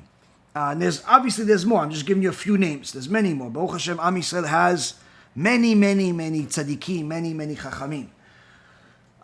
Then you have the more recent great sages, which are called achronim. So the Rishonim means the first sages after the sages of the Gemara. So it's from the earlier era. Rishonim is earlier era, which is about 800, 900 years ago. And it goes up until about, let's say, 300 years ago. So you have a big period of time. There's a map that I have with it tells you the period of the different sages, the Zugot, the Tanaim, the Amoraim, Savoraim. Eventually you get to the Geonim. Then you have the Rishonim, Achronim, and there's the main ones that we have our information from is from the Talmud and also the Rishonim. And also the Achronim. The Achronim are more recent sages, and you have, let's say, the Achronim is, people that lived, let's say, in the last couple of hundred years. You have that. So all of them are, in essence, considered Chazal as far as Chachmenu Zichronam Livracha. But if somebody wants to be more particular, they're going to consider the Chachmenu Zichronam Livracha as the ones that lived at the time of the Gemara and before it. But if you're talking about, let's say, for example, the times of the prophets, that's the times of the prophets. That's not Chazal. That's even before Chazal. Okay, so Chazal is the ones that gave us the Mishnah, the Gemara, all of the teachings that we have in the world that we learned from. But before that, you had the prophets that's in the Tanakh. You have the prophet Jeremiah, Zechariah, Yecheskel, Isaiah, and so on. And then you have obviously the Avot. You have David HaMelech. You have Avraham, Yitzhak, and Yaakov. These are our forefathers, but you also have, Moshe Rabbeinu, Yeshua ben Nun, and so on. Now, also one thing actually I could tell you that I forgot to mention before is that seven times in the Torah, HaKadosh Baruch Hu says that He's giving a brit. He's making a special deal with a person. 7 times. And those 7 times are with Avraham, Yitzchak, Yaakov, Moshe is also David, and then you have Pinchas, meaning that this Briti Shalom is only the 7th time, or also Aaron, Moshe, Aaron, and Pinchas. Only 7 times HaKadosh Baruch Hu made a special deal with an individual. Avraham, Yitzchak, Yaakov, Moshe, Aaron, David, and Pinchas. 7 times in the entire Torah, Hashem says, I have a special brit, special deal, covenant with somebody. So Pinchas, it was a very, very special person to say the least, and that's why the Chachamim says Pinchas is Eliyahu Navi. He never died. Good questions. Let's see, next.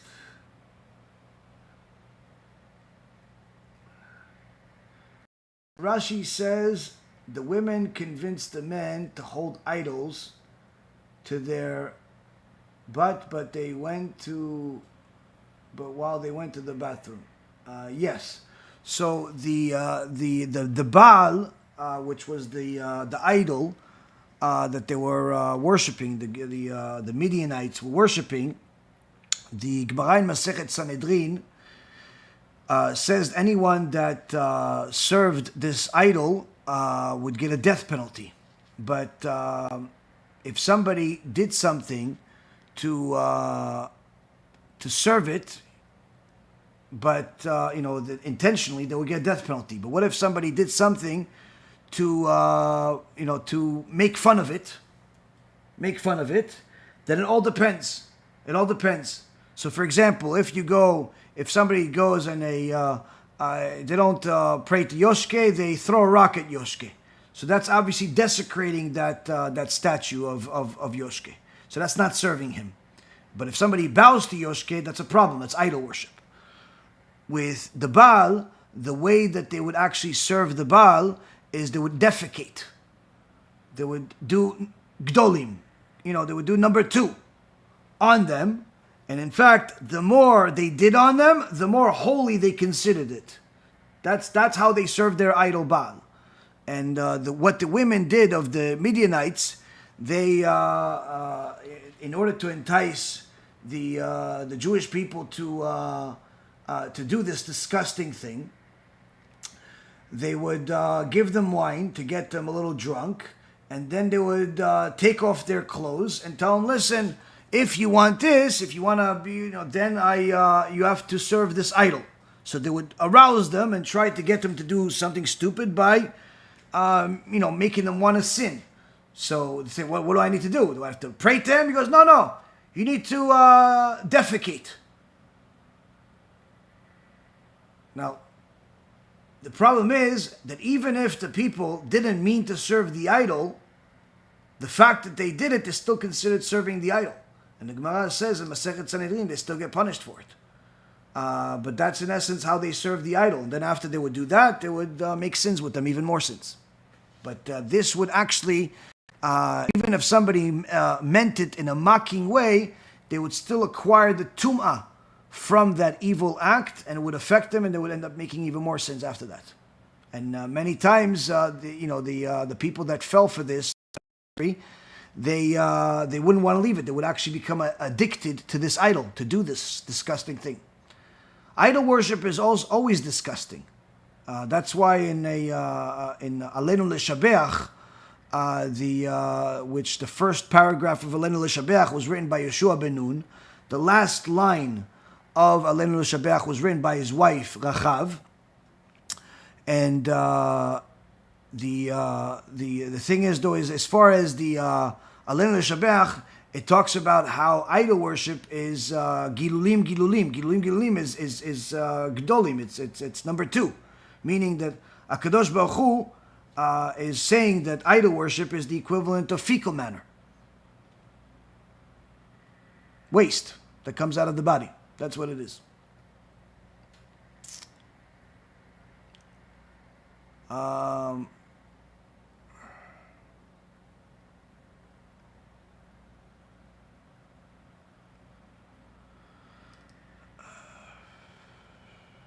The things that people do for idol worship is irrational, but they use their minds to rationalize. Doesn't mean it's right, though. So the thing is, though, with idol worship is that the Gemara in Masechet Avodah Zarah says that we're not allowed to be within 6 feet of someone that is a mean, someone that's like a Christian missionary. We're not allowed to stand next to them. And And the reason why is because even if they say they won't talk about it, they can't help themselves. Because once somebody is part of idolatry, the tum'ah, the impurity that comes from idolatry, in essence, takes over the person and influences the person to do things that are completely irrational, where they can't control themselves. That's why religious Christians, even if they don't mean to, they missionize. They try to get people to idolatry. Even if you tell them, listen, I'm a religious Jew, I'm not interested in your religion, they're not going to stop. Okay, we're not going to talk about it today. 5 minutes later, they're talking about it. Why? They can't help themselves. This is why, in the Gemara, in Masechet Sanhedrin, it was a story of two chachamim that were on a fork road, and they had to choose to either go right or left in order to get to where they wanted to go. But on one side, they had a church of idol worship, and on the other side, they had a house of prostitution, of non-modest things. And they chose to go next to the not modest things, and that path. Why? So the Chacham said, this is Chachmenu Zichronam Livracha, that even though the not modest thing and idol worship are both bad, the idol worship is worse, because the prostitution house, he goes by there and he could close his eyes. Even if the women come outside, he could simply close his eyes and pass through it, and maybe they're not going to be there, maybe they're not going to come out. The point is, even if they come next to him, and as long as he passes and he doesn't stay, he doesn't talk to them, he doesn't do anything there, it's not going to affect him. Whereas the place of idolatry, even if no one comes and talks to you, it's still going to affect you in some way or another, passing by it. Needless to say, if somebody comes and talks to you. Why? Minut mashcha. Minut mashcha means that when someone is connected to missionizing for idolatry, they literally, they can't control themselves. They have to missionize. They have to preach idolatry. They have to constantly do things that are connected to this idolatry. Their whole life revolves around it, to the point where rational and irrational are, there's not much of a difference between the two. They'll do all types of things just to get their point across. This is the reason why people that consider themselves religious Christians murdered the Jewish people in the Holocaust, because they believed that this was the what was needed to happen. Now, of course, I know this is part of the church doesn't like to talk about, and a lot of people don't like to talk about this, but that's the reality. People that were religious Christians were part of the Nazi army, were part of the problem, and they actually thought that they were doing the better good by killing Jews. When the Jewish people cried out to the Pope, one of the leaders of the Christian world, to help them, he stayed silent. He didn't help them like he was supposed to, or like the so-called loving religion that he does. They pretended like they helped, but in reality they didn't help. So the thing is though is that even in the world today, there's a lot of confusion about what to think about all of this Christian support that Israel gets. Where the Christians are donating and investing a lot of money in Israel, and a lot of people think, oh yeah, this is really nice of them, they're helping us. No, they're not helping you. They're investing in order to missionize, because part of their beliefs is that they have to either convert all of the Jews or kill all of them, whichever one happens, because they believe that all of the Jews are either going to convert to Judaism or they're going to die. They don't believe that we could just live in peace once their so-called Messiah comes. It's either die or convert to Christianity. That's the belief, that's the core foundational beliefs of Christianity. And that's one of the things that a lot of people don't understand. It's in their books. They say, it's 144,000 people are going to be left. Yeah, 144,000 people, that means a complete annihilation. It's worse than the Holocaust. So that's in their books. Now somebody says, no, but I don't believe that. So wait, so You follow the New Testament, but you don't believe the New Testament? I don't understand. Either you follow it and you believe it, or you don't follow it and you don't believe it. And that's the problem. You're never going to find two Christians that are alike, because many of them are simply following the footsteps of whatever preacher or pastor tells them. And the more extreme ones are very, very big anti-Semites. They hate Jews. And they do it openly. And the ones that invest into Israel, it's not because they love Jews, but rather because they believe that their job is to convert the Jews to idol worship, or to eventually be part of their annihilation, one or the other. They're not going to admit it, but that's really what it is. That's in their books, that's in their belief system, that's simply the reality. So, obviously, it doesn't make sense, because many times you'll find very, very nice Christian people that don't believe what I just said. They don't believe they need to kill the Jews. In fact, they themselves believe that they could coexist with the Jewish people. They don't want to be part of some annihilation. They don't want to be part of killing any Jews, and they don't even necessarily think that they need to convert Jews. That's very nice of them. Problem is, that's not really what their belief system is. Meaning, they believe that, but the books they follow don't. The New Testament says what it says. They have their own version of Christianity, meaning the New Testament is by far the most anti-Semitic book that exists in the world. That's the New Testament. It's an anti-Semitic book. It's a book that hates Jews, especially the religious Jews, which they call the Pharisees, the Pharisees, which are the sages. That's the New Testament. So they're not going to tell you that they hate Jews. They're going to tell you they love Jews. Because if they told you what they've been telling us for the last 2,000 years, it's not going to work so well. It didn't work so well in the last couple of thousand years. But that's the truth. So a person needs to know that rational and irrational do not play a role in the world of idolatry. In the world of idolatry, minut mashcha. Minut mashcha means that the missionizing mentality and ideology is what pulls a person to do what they do. Meaning their end goal, their end agenda of missionizing and converting Jews to Christianity, because the whole thing doesn't make any sense or rational sense for them to even missionize to Jews, because there are very few Jews in the world. Go to the Chinese, there's 2 billion of them. Go to the Hindus, there's 2 billion of them. Go to the Arabs, there's 2 billion of them. Go focus on all of them. Why do you bother with the few million Jews that are in the world? That's because, again, rational and irrational do not play a role in idolatry. It's all minut. It's all a spiritual deformity. And this is also the reason why when a Christian lets himself really think and actually double check his beliefs, more times than not, he ends up leaving his religion. And many times he ends up joining Judaism. Because once he questions his belief system, he can't understand why he believes what he believes.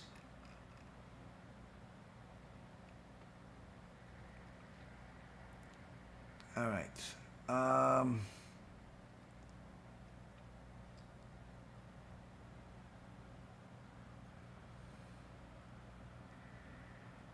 First time I got to watch the rabbi, won't be the last. Baruch HaShem.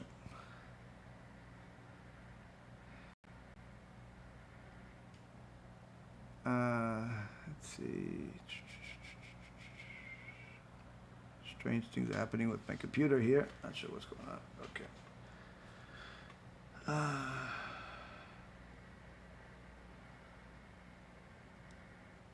Wasn't there a supernatural energy of lust on Cosby to mislead a man?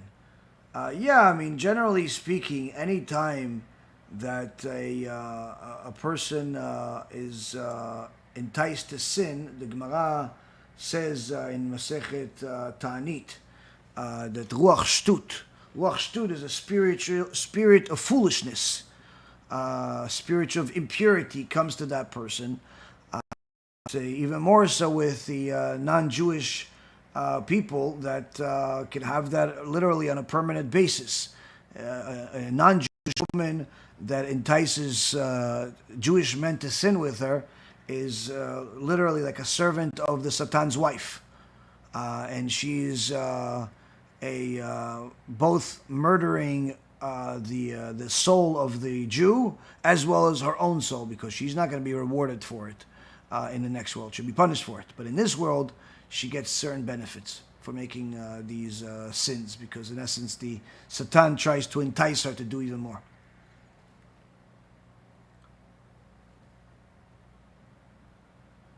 What about the Chabad rabbi that asked you about carrying on Shabbat? You're not allowed to carry on Shabbat unless, again, you have a Eruv, if you live in a Eruv. But there was a rabbi that asked me, a couple of questions. I thought that he should know them. But interestingly enough, when I showed him some sources, he was, in one case actually, he still rejected it because he, had his own beliefs, even though they were sourceless. In another case, he said, okay, you know what, I'm going to change my ways. And he wasn't a Chabad guy, though. The one that changed his ways, unfortunately. Wasn't a Chabad guy. Let's see.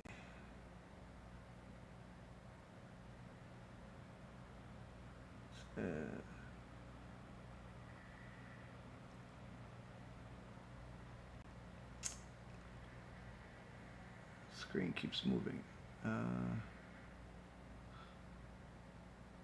What's the difference between Rashi and Rabbeinu Tam Tefillin? It's considered correct or why?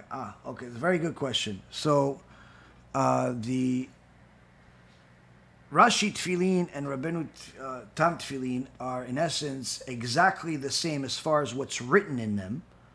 The parshiot that are in the Torah that both use are exactly the same. The only difference is the order of the parshiot. The order of the parshiot that in Rabbeinu Tam are different than the parshiot of Rashi. So not only the way that they put them into the tefillin of Rosh, there's 4 compartments in the tefillin of Rosh, and they put them in a certain order, but also the way they're written, where even though they're in essence, if you look at the scroll of the tefillin of Rashi and Rabbeinu Tam, you're not necessarily going to be able to tell the difference, but the way that the scribe writes them is that he'll write the first 2 parashot, skip, leave an open area for the third, write the fourth, and then go.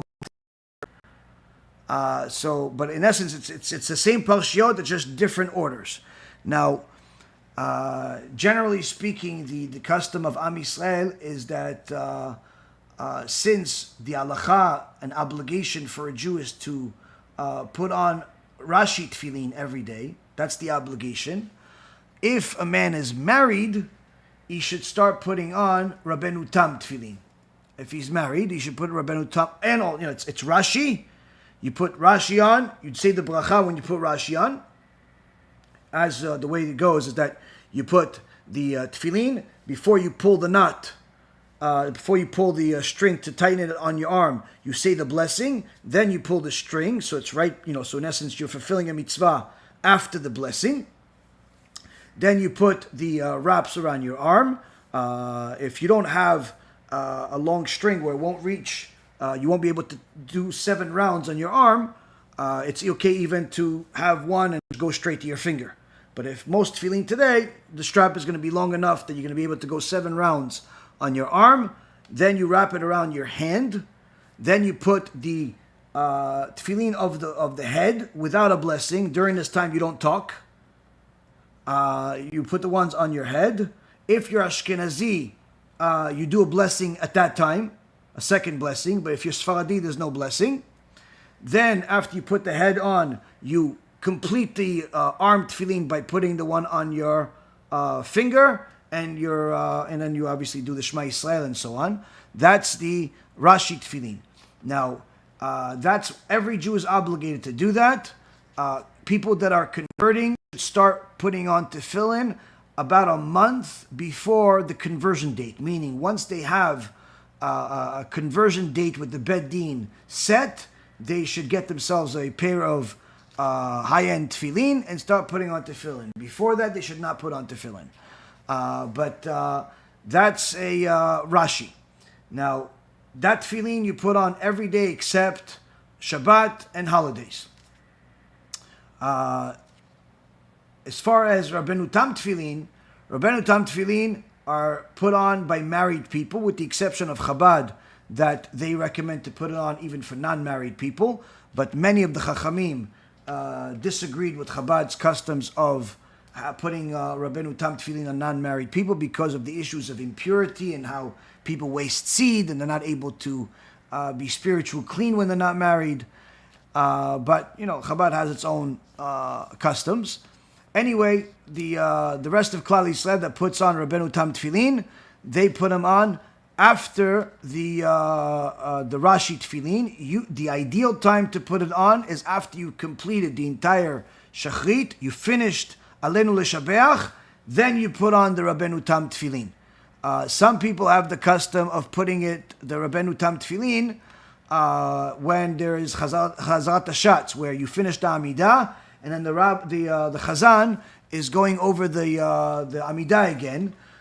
This is not a good custom. That's Rabbi Vadia says it's not a good idea to do that unless you're able to put on the Rabbeinu Tam tefillin before the Chazan starts the Chazarat Hashatz, the repetition of the Amidah, because you're supposed to listen to the repetition of the Amidah as if you're praying it yourself. You're not supposed to chit-chat and joke around or do other things. You're supposed to listen to the Chazarat Hashatz as if you're saying it yourself.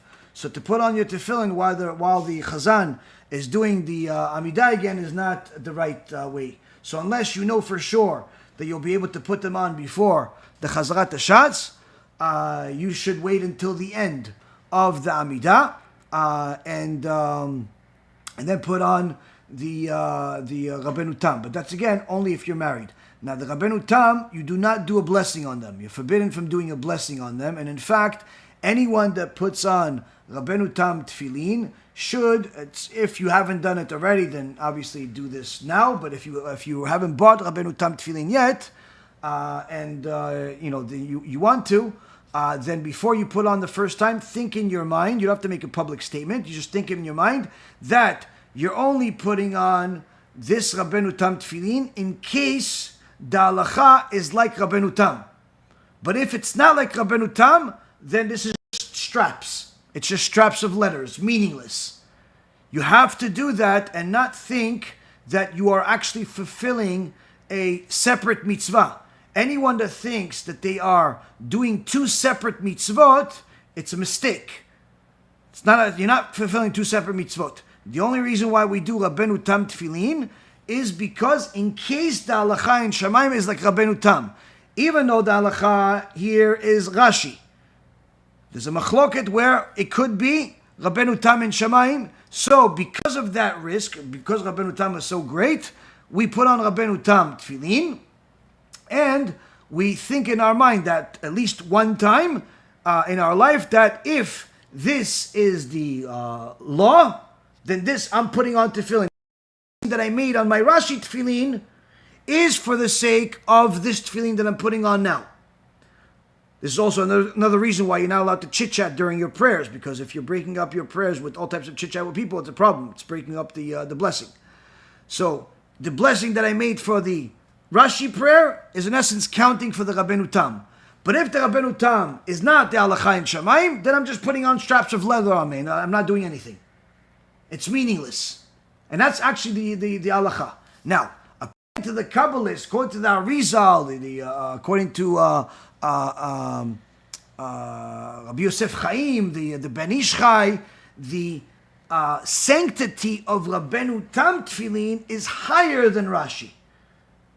It's not that it's the halacha to be like Rabbeinu Tam. The halacha is like Rashi. But if someone is going to be studying Torah with tefillin on, they should do it with Rabbeinu Tam. With Rabbeinu Tam tefillin on, because they have a higher level of sanctity than Rabbeinu Tam. But that's again only if you can stay focused on the fact that you're learning Torah, and you can remember that you have tefillin on at all times, and you're going to only do Torah and not socialize. If you're going to socialize, if you're gonna, eat and drink and and play with your computer, don't put on Rabbeinu Tam tefillin at that time. Only do it when you're completely focused. But the point is that the difference between the two, for the regular average person, you're not going to be able to tell the difference. But the way that the scribes write them is that it's the same parshiot of the Torah, same segments of the Torah, just in different order of how they write them and also how they put them into the compartments of the tefillin. Also to symbolize that one is Rabbeinu Tam and one is Rashi, the strings, the little extra strings that look like it's a mistake, but it's not really a mistake, are slightly to the left on one and in the center on the other.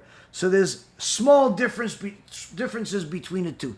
Generally speaking, unless you learn halachot of tefillin, you're not going to be able to tell any difference whatsoever between the two.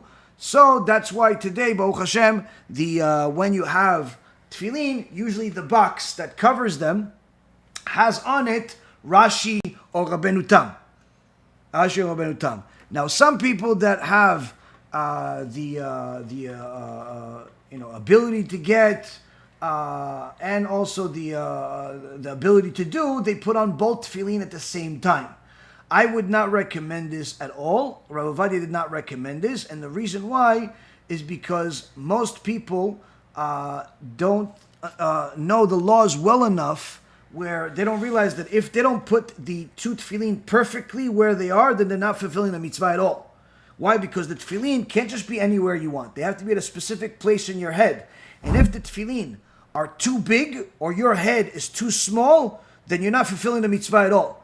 And that's why Rav Ovadia recommended that people put on the Rabbeinu Tam, the Rashi first, complete the what you need to do with Rashi, which is at least the Shema Yisrael, but ideally you should finish the entire Shachrit, and then put on the Rabbeinu Tam. Once you put on the Rabbeinu Tam, you do the Shema Yisrael part, all the way up until where you start the tzitzit. Don't do the tzitzit part. All the way until there, that's where you do Rabbeinu Tam. But again, this is for married men. Married men, it's not for children. It's not for single guys. And that's about it. But obviously there's many, many other laws. This is just the Rabbeinu Tam and Tefillin, in a quick couple minutes.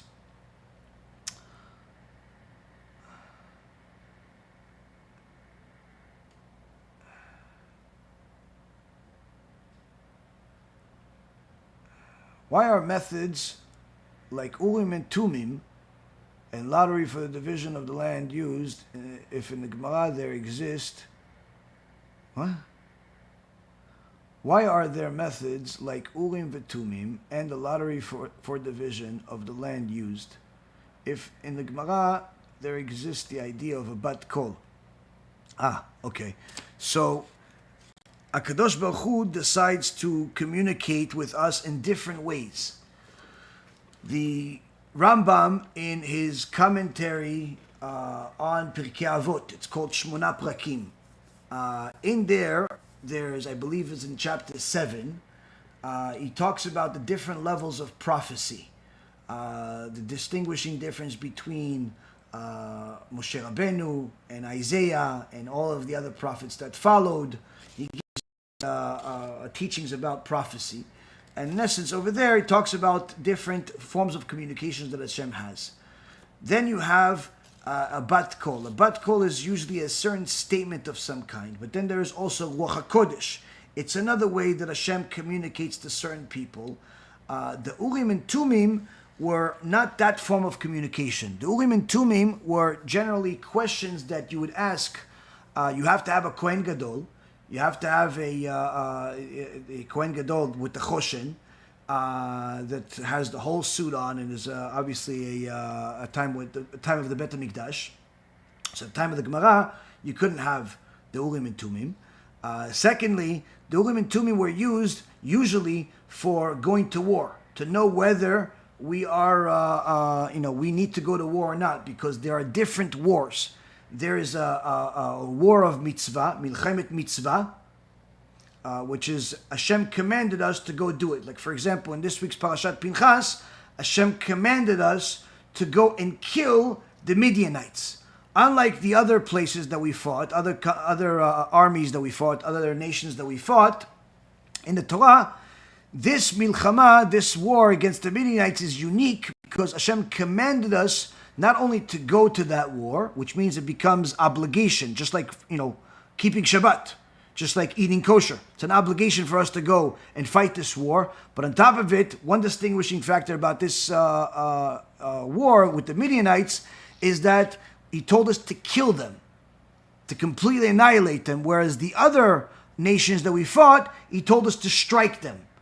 And the difference here is that the Chazal explains to us that the reason why Hashem says to annihilate, to kill the Midianites, whereas the others just simply to defeat them, is because the Midianites caused us to sin.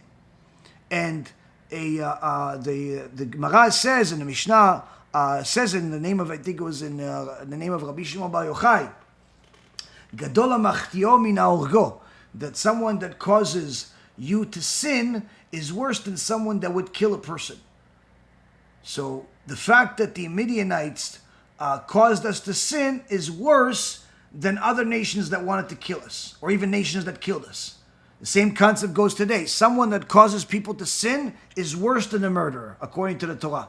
Because someone that kills a person, he kills them whatever status they're at. If they're righteous, they go to heaven. If they're wicked, they go to Gehenom. But he doesn't eliminate their ability to do mitzvot. He doesn't encourage them to make sins. He doesn't worsen their status. Whereas a person that causes another person to sin, like for example, a woman that's not modest, and therefore she causes other men to look at her. A woman that's promiscuous causes men to make sins. A person that sells non-kosher food to Jewish people. A person that brings a missionary to a synagogue. A person that preaches things that are against the Torah. These are all considered Yarabim. They cause the public to sin. They're considered worse than murderers according to the Torah. And that's why Kadosh Baruch Hu told us to go and destroy the Midianites, whereas when it came to the other nations we fought, he didn't tell us to destroy them. He told us to strike them. So the Urim and Tumim were used not for Milchemet Mitzvah, but rather Milchemet Chova, which is we have an obligation to go to war with this particular nation, but as far as when, we don't know. There's also, and then there's a Milchemet Kiyum, which is the war for survival if somebody attacks us. And then there's also a war for the sake of money. Meaning if, let's say for example, Am Yisrael was struggling and they needed food, and the only way to get food is to take it from the other nation, they don't want to sell it to us, then we're allowed to go to war with them. So there's multiple different types of wars. The Urim and Tumim were used usually for this particular purpose. The bat kol was usually made, it was unplanned. The Urim and Tumim was planned. It was the Kohen Gadol involved. There was a certain level of Ruach HaKodesh involved. It's multiple things, but it's planned. It's something that's done in a certain structure. You follow instructions. The bat kol just comes out. Hashem decides to have a echo of his voice come into the world and make a certain statement. Like he made in the Gemara where there was a machloket between Rabbi Eleazar ben Horkenos and the sages, and a bat kol came out from Shemayim and said, "Why are you bothering my son Eleazar? Don't you know that halacha is always like him?" But to that the sages said, "Lo b'shamayim, we don't paskin halacha based on bat kol." So when they asked Eliyahu Navi, what did Hashem say when the sages responded with this response that we don't paskin halacha based on bat kol? He says Hashem loved it because he says my kids used my Torah to beat me, meaning that they used this law the proper way. It was a test. The point being is that there are different ways for HaKadosh Baruch Hu to communicate with us, depending on the need, depending on the time, depending on the person. Lehavdil, it's sort of like, for example, if, let's say you have a executive of a company, okay? Executive of a company, it's easy to understand, those people are usually very, very busy people, but they have to communicate with certain people. So, the executive of the company, if he's talking to, let's say, for example, his clients of the company, then he's usually going to have a certain phone and a phone number for those people to call. And he's going to use a certain phone to call them. If he's talking to his assistants, he could talk to them face to face. He could talk to them in different, that same line. But if he's talking to, let's say, his wife, his kids, and he loves them, and he wants to make sure that they're not thrown into his busy schedule and he can't find out where they are, he has a separate phone for them. He has a line that is separate just for his family, just for his kids, where he knows if that phone rings, it's important. Whereas when the business phone rings, it's not necessarily always important. It could be a customer complaining. It could be a customer saying hello. It could be somebody trying to sell him something. It could be a lot of different things. And then he also has text message. He has text message and he has email. Lehavdil, but the point is that the important person has different forms of communication and he doesn't use the same thing for everybody. It all depends on who it is, when it is. If it's in the middle of the night, then usually email is going to be, or text message. If it's in the middle of the day, usually phone and text message. And if it's the weekend, it may be you have to meet him personally. Point being is that a person that communicates with a lot of people, but there is different levels of importances, is going to communicate with them with different ways based on that level of importance. Lehavdil million Avdalot, HaKadosh Baruch Hu communicates with his children in different ways, depending on the level of importance, depending on the person, depending on the circumstance.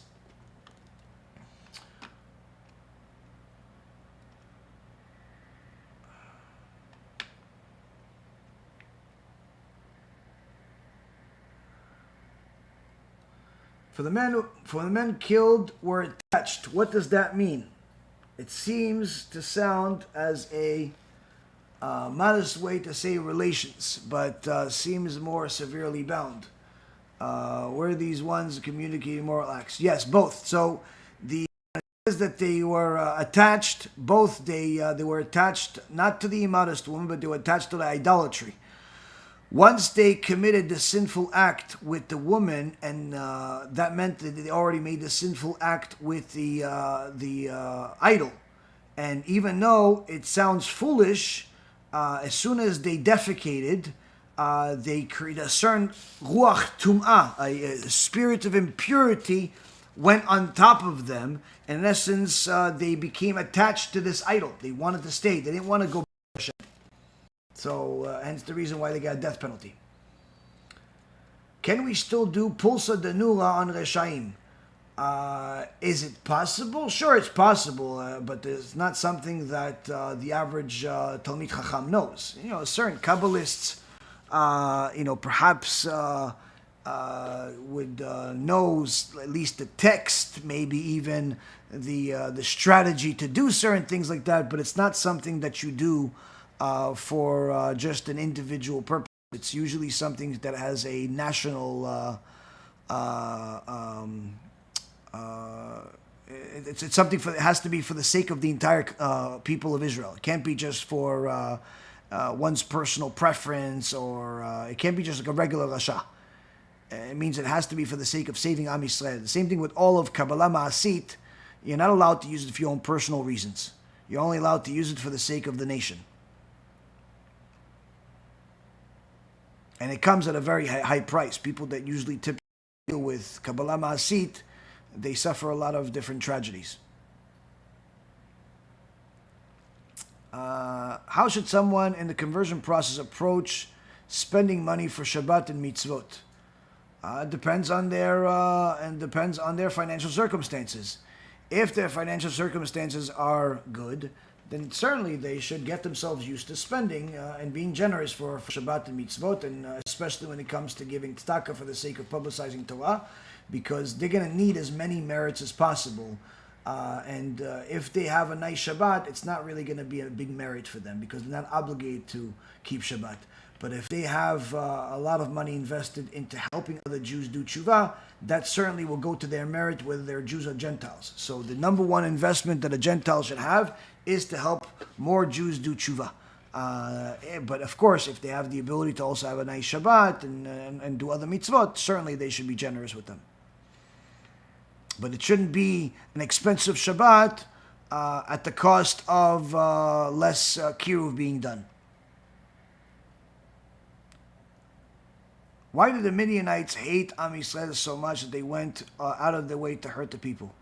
That's because the minut mashcha, the idolatry cannot coexist in peace with the truth of HaShem.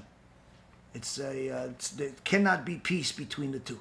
There's the spirit of tum'ah versus the spirit of kedusha.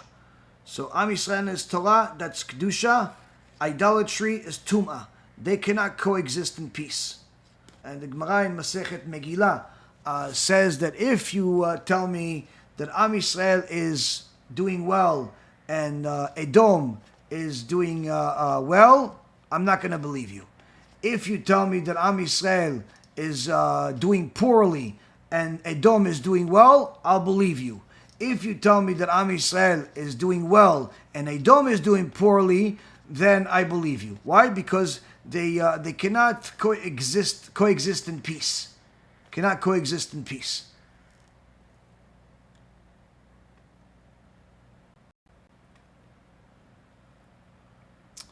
Rabbi took a vow to contribute predominantly to widows and orphans and build schools. Is it wrong to encourage others to do the same? Yeah, I mean, it's, as far as to mainly contribute to help widows and orphans and build schools is a very nice thing, but it's not the most profitable for the sake of mitzvot. The most profitable for the sake of mitzvot is publishing more Torah and helping people do tshuva. That's the most profitable investment that a person can do. You don't have to believe me. You could look at the Chovot HaLevavot. He writes it. Rabbeinu Bachia writes it 1,000 years ago. It's mentioned in countless places across the board. And a person needs to look at their tzedakah like no different than they look at their investments in real estate or stocks or businesses. People don't invest in something because they like it. They invest it because it has the most potential. So if you have, let's say, for example, two different buildings that that you want to buy. One is in the middle of it's in the middle of Arkansas, and your next door neighbor is a pharmacy, and the next door neighbor on the other side is a farm, and then the other building is in the middle of some city, which is up and coming, and you have different buildings being built across. One has the opportunity to go up maybe 3 or 4% a year. The other one has an opportunity to go up maybe 50%, 60% over the next couple of years because of what's happening in the area. Now, even if you like the one that has a farmer next door and the pharmacy that's going to go up 3%, you're not going to invest there. Why? Because if you're a clever person, you're going to invest where you can make more money. Same thing when it comes to investing into stocks or businesses. If somebody says, listen, we sell these products and we could make you 5%, 10% a year. Great, thank you very much. Another guy says to you, listen, I have a new technology that already has the CIA, the FBI, and the other parts of the government as our customers already. Meaning, it's a proven product and the government is a customer. The government doesn't change vendors often. And on top of it, we're growing, we're doing really, really well. That's our business. And we're innovating the world. Great. What do you expect to be? We're expecting to grow 50% a year, maybe even 100. Now, a person that evaluates those two investments is not going to waste more than 5 seconds deciding that the second one that I mentioned is the better investment. Why? It not only has a proven product, but it also has a much greater potential. The first one sounds nice, maybe for somebody else, but not for you. Why? Because you have both options. Same concept when it comes to mitzvot. When it comes to mitzvot, even though helping the poor and the orphans is a very nice thing to do, and certainly we do. We help poor people every week. Every week we send money to help poor people. We have, Baruch Hashem, a huge amount of money that we've sent, millions of dollars we've sent over the years to help poor people in Israel. The primary focus that our organization has always been to publicize more Torah, to do more lectures, to do more films, to have more avrichim at the kollel, to publicize more Torah and to help more people do tshuva. And the reason why is because the investment there is much, much higher. So I'm not saying to ignore the poor people. Certainly you should help some poor people and some orphans, but to make that your predominant of your investment is not a good investment in comparison to kiruv. It's simply not, and it's not my opinion because I'm doing it, it's opinion of Daat Torah. You ask any real Talmid Chacham that can bring you sources, 5 seconds, they'll tell you that what you're doing is a mistake in comparison to helping people do tshuva. Now, unfortunately, many people don't realize how great the helping people do tshuva is until they read the Chovot HaLevavot and they read the Saba Min Avardok. He wrote about it. They read about it and they understand that there's literally nothing greater than that. It's to help people do tshuva is even higher than helping people learn Torah in a kollel. We, Baruch Hashem, try to do everything, but the primary focus has always been to help people do tshuva.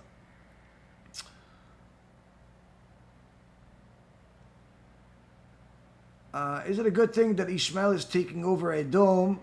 And what does the Ramchal say about regarding the coming of Mashiach? Is it good that he's taking over Edom?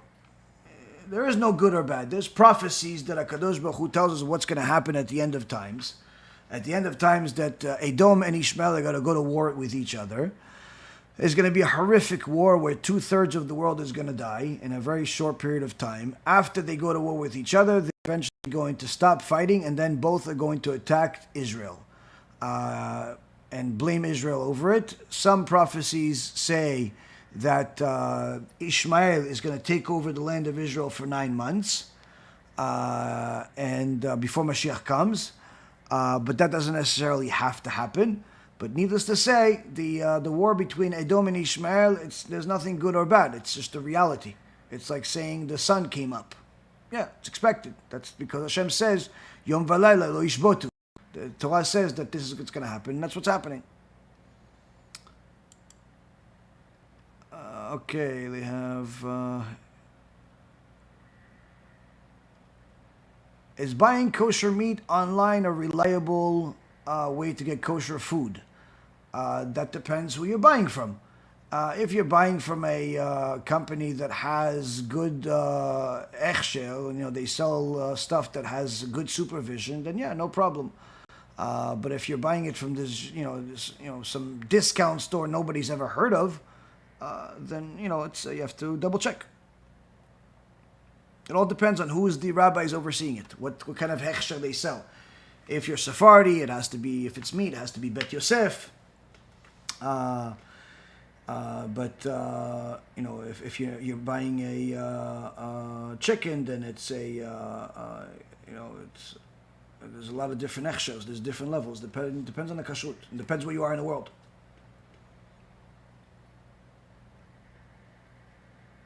If a man who raped a single woman is kept alive so that the woman he defiled would have someone to marry, what happens if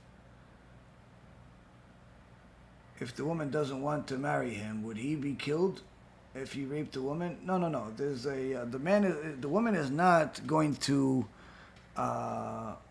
marry a man that raped her. This is a mistake that people make. They think that if somebody just raped a woman, then she has to marry him. No. This is somebody enticed her and raped her. Completely two different things. Man marry, the Torah says that if he, went to the field and she screamed and no one was able to answer, that's a person who's considered like he murdered her.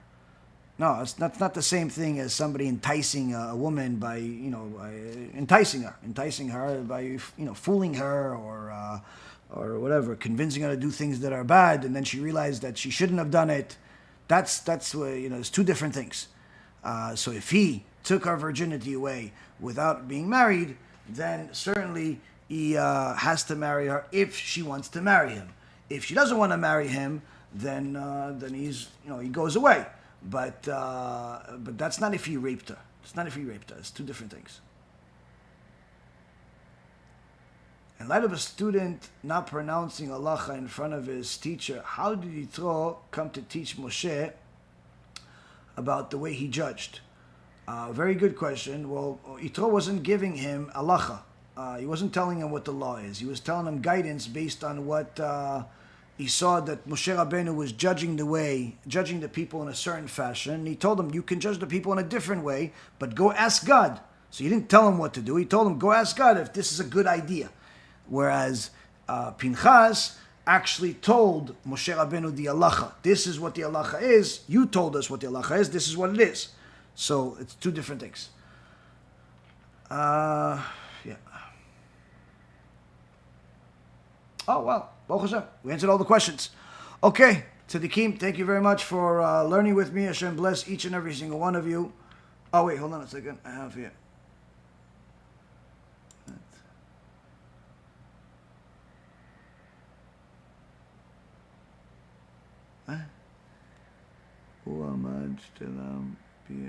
I have no idea what that means. I'm sorry.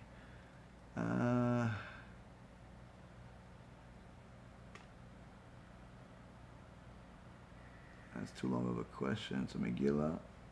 And that's not a question. Okay, yeah, Baruch Hashem. Okay, next question. If a woman is about to be raped, God forbid, is she allowed to kill the person? 100%. She's allowed to kill the person. Yes. Somebody that's coming to rape a woman is considered as if he's trying to kill her. So yes, she's allowed to kill him with no problem, and she shouldn't hesitate for a second. You're not allowed to be merciful to vicious people. School mitzvot rabot, rabotai, thank you very much for learning with me. Hashem bless each and every single one of you. Anyone that wants to support all the things that the organization is doing, whether it's the free books and the free CDs and the free everything that we do, Baruch Hashem, or you want to help us, publicize more Torah, help us with the kollel in Eretz Yisrael, you could sponsor an avrech in Israel on our website, vigilant.org, in the store. There is opportunities to sponsor a week, a month, 2 months of each avrech. You could sponsor, and you could certainly help us feed poor people that we send money to each week. There's a lot of ways to support. If you have the ability, then certainly you could help us, and you could help yourself by doing so. Remember, everybody, there's a fast tomorrow. And it's a obligatory fast to everyone that is healthy, unless you are pregnant or you are breastfeeding. If that, then you don't have to fast. But everyone else that's healthy, you have to fast tomorrow. Obviously, I'm talking about Jews. Gentiles don't have to fast. If you're in the process of conversion, you should fast. But as far as the consider it practice, though. But and you can break it, let's say 1 minute early or something like that, or break it at one point during the day. Point being is, there's a fast tomorrow. There's an opportunity to get closer to Hashem tomorrow. And B'ezrat Hashem, we all do. Bracha v'atzlacha, call to...